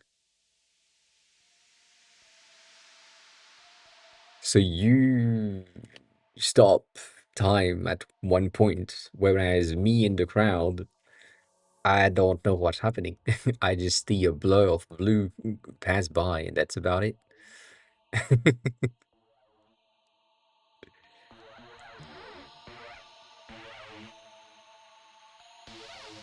But then again, most of the thing that we have, when I'm looking at these things, and like for me, that's the speed that I recognize as when watching the videos of F1. I don't recognize this. Like most of the videos that we have, um, like that, it doesn't look that fast, right? It looks it's fast, but it feels like not that fast. And then you go back to this thing, that's fast. That is faster. So yeah, also that on the track. No, I know why, but god dang.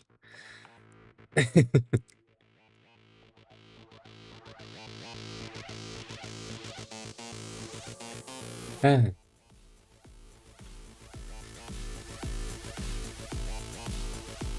yeah,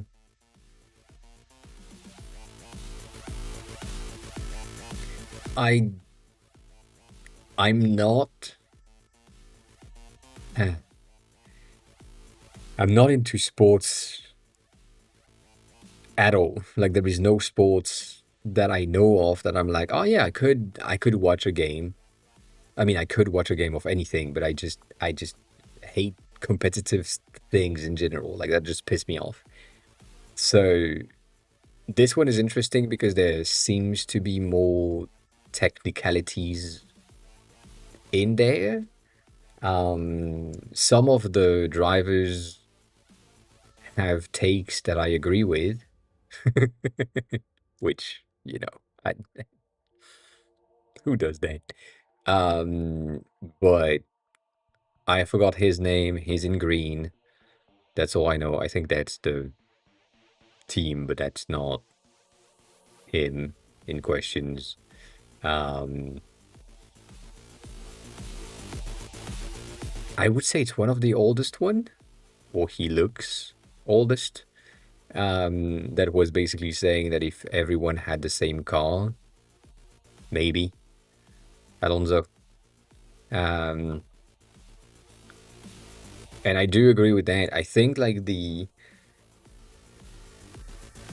constructor or the mechanic point, right? The podium for mechanics is really good as a thing to see who has the best car in terms of construction. But then for like the drivers, they do have some sort of an advantage in a way if you have like the best mechanics and not the best driver, you end up with something that is not necessarily the best on the track for racing together. But then if you had everyone with the exact same engine, everyone with the exact same car, you would have a true competition of drivers, and that could be something interesting. But I do feel like if that was to happen, you would end up with 90% of the teams, meaning all of them, wouldn't be able to drive as well because they are not in their regular cars. So yeah, that was the point that I made at the end. um, yeah, I mean there is a lot of complaints still. Don't know shit. uh, there's a lot of people that are saying this is the difference in between the I think it's this team, I think, and Red Bull, where basically one of them team is listening to the driver, and the other is saying that the driver should shut up and just do the thing with the car, which I mean, whatever. It's your team, I don't care. But I mean, not your team, but like the the thing. And I understand the fact that, he makes a feedback, Max makes a feedbacks on the car, they make a change, it is better, and he wins. And then on the other side, drivers make complaints and or feedbacks and so on, and they get thrown away, or at least from what I understood, as pushed over as, yeah, no, you don't know shit. Shut the fuck up, just drive. I So yeah, I feel like every car being the same would be a very interesting thing. But then again, Max this weekend, I think, is doing some non F1 stuff. So there's that. Like other cars and winning as well. So yeah, I don't know. But yeah, still, with the entirety of the thing that I said, right? I still do not understand a single thing about the rules. And I've seen, like, the only thing that I know is that, let's go back there, is that these, like, stripes on the edge give you penalties when they are red, but not when they're green. That's all I know. But I'm sure it's false. Uh, like, I really don't get it. I have no understanding, and I feel like there is a ton of things that I would need to understand way more. And also potentially watch like a full proper race to understand what happened. Um, because I'm like, I understand that you probably will have like more control on specific tires, and there are things that can't work. Like you can't really drift in an F1 car. I mean, you can, but you can't. Um, and I feel like there are some corners that I would instinctively drift at times, but I'm guessing with the speed and so on, you can't really achieve that. So, yeah, I don't know. Um, yeah, I mean, I've seen this, what's, god damn, that's not what I wanted to do. I've seen the state of the tires when, like after the race. So, yeah. Is that like today? No. Is it today? Um, I mean, that is today, but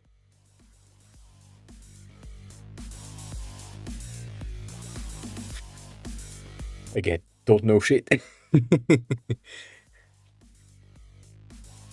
Yeah, that guy specifically. Uh, that's the one I was talking about. This him there, who said like just get into everyone with the same car, same engine. So I think he said same engine, not same car, which is a bit different. But yeah, interesting nonetheless. Um, yeah, it is Las Vegas this week, right? Um, so that is the situation. I don't know. I mean, again, since I've been sending this to Kat because Kat is more not interested but like more aware than me, my feed has been filled with more, and therefore I know some stuff, but I don't know shit, which is kind of sad because I feel like it could be interesting, but also I have no interest in competitive stuff. So it's just cool driving, nice. Uh, I did, but I didn't have interest. I The time when I was working for F1 in general was for very, very small pieces, and it was in partnership in between F1 and Bugatti um, at the same time. So we were building similar parts of fluid injection and specifically like coolant and fuel. So very interesting screws that goes into the motors and so on, but they are basically the same for most use cases. So that was, you know, but also that was in 2013,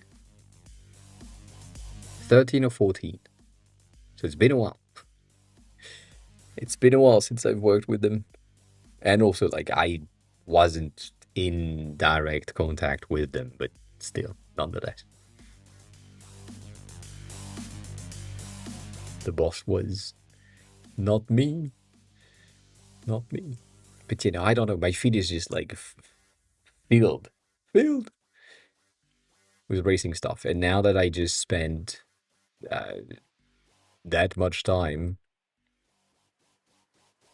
watching at these things, I'm guessing it's going to be more filled than anything else. So, yeah. Um, it doesn't. So, to be honest, it doesn't. To do the thing that I did, it's not that complicated. What wasn't that complicated in mechanic? Um, obviously, I built the parts of the engine, so I know it sounds like it's complex and so on, but not really. Um, and if you wanted to be like a designer, a dev, or something that worked with F1, I'm sure that there is like a ton of things that are related to the website, the presentation, the tech, the camera, the organization of the flow of data in between like the driver and the pit crew. Like all of that, I'm sure you could. And as I've seen, still know nothing. I need a, I need a sign that says still no, don't know shit. I need that. um, Based on the thing that I've seen, right? And the fact that the tech itself that they are using is not half dated, but kind of dated in some cases. There are options to integrate into workflows of innovations and plenty of things in the sports, but most importantly in the like in the environment, not the houses. I'm calling them houses. Um, not the houses specifically. Like it could be an F1 related stuff that is like global too, as in infrastructure, security, um, technical analysis of web pages, and so on. And then, you know, that's something. Um, but also on the other side, the thing that my brain went to is on Red Bull side, I think, unsure, but I think right now on Red Bull side, they are looking at potential drivers from sim racings and not necessarily from racing. Like one person, I think, I mean, Max, but also other drivers have been like sim racing first and then on tracks after. So that's a thing that is interesting. And if you were like interested in entering the space in another way than by driving, that could be something as well. You could be someone that is working on the sim racing content, the games, the hardware, and all of that. And then if you geek out about it and if you know enough, like that's usually the thing. If you know enough of content and data about the thing, you will have the ability to just get through more doors because you know your stuff. Even if you're not good at it, let me do that. Let me just wait for Twitter to just refresh for a second. Um, I'm gonna blame someone. Like, um,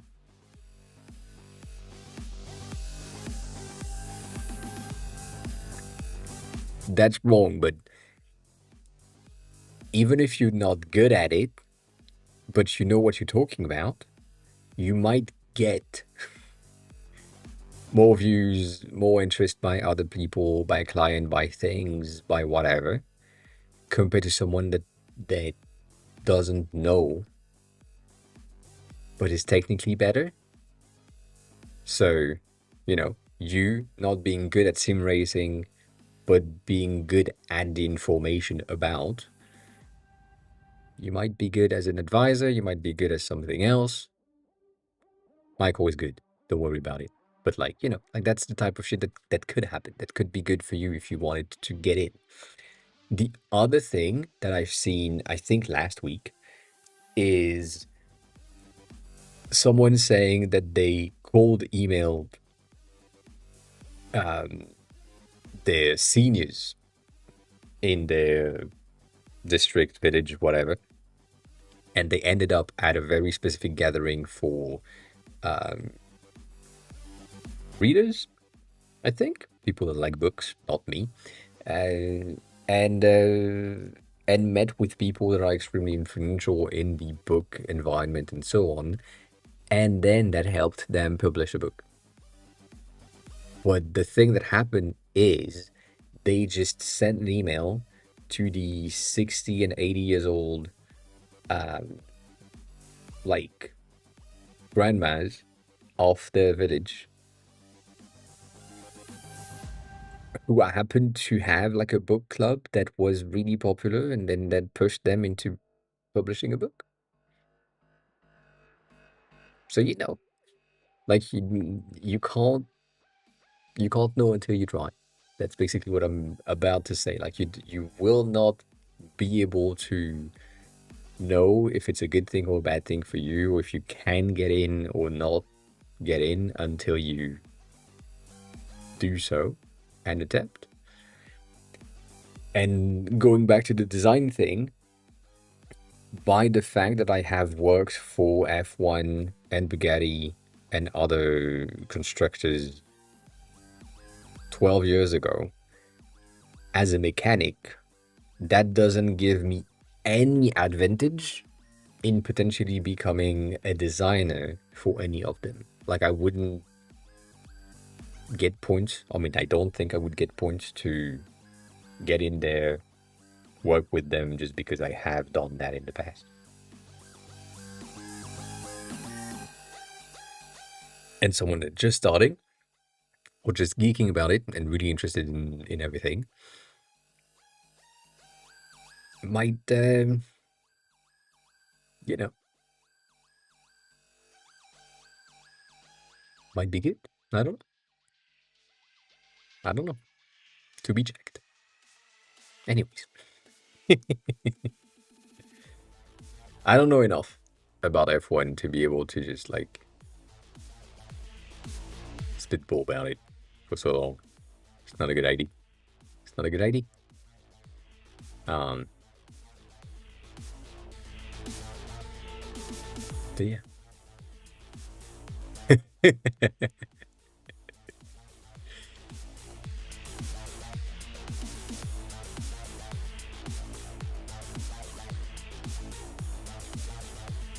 I think,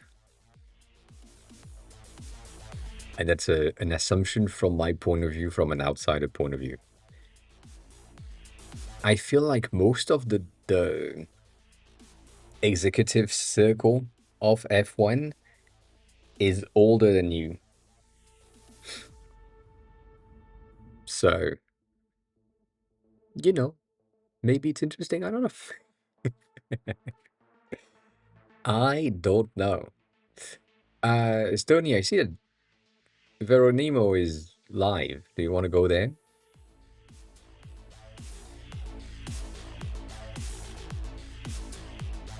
That's the thing that can happen. That doesn't happen often. You're probably there as well. I don't know.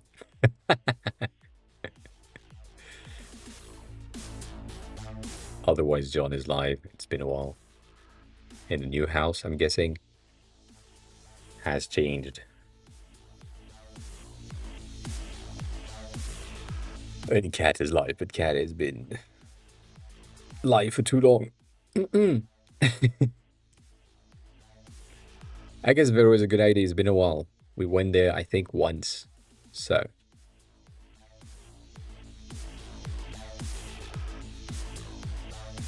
you know, it happens. And Silksong is good. So yeah, let's go there. Let's go there. We'll see all of the emotes that Stony is using on a daily basis, but from the source. That's what's happening. I don't think this is going to work. Yep, I was right. God damn it. If you want to watch the VOD for some reason, that's going to be on YouTube as always. Is that going to work now? No. If you want to ask question, but I'm not live, Discord is pretty good for that. And let's see if that's the way. No, that's not the way. Is that the way? If you want to learn Japanese, still not there. And if you want to give me some money, go there. But yeah, that's the thing. These buttons are not working half of the time, and I don't know why. Thanks a lot for the wishes. I appreciate it. As always, I will be back on Friday at 4:20 Paris time. We'll see what we can do about that. But yeah. I mean, stream element doesn't count. I'm sorry about that. You arrived later. Techie has been here in the beginning for the first hour. You've been here at the end for the next hour. But yeah. Anyways, bye.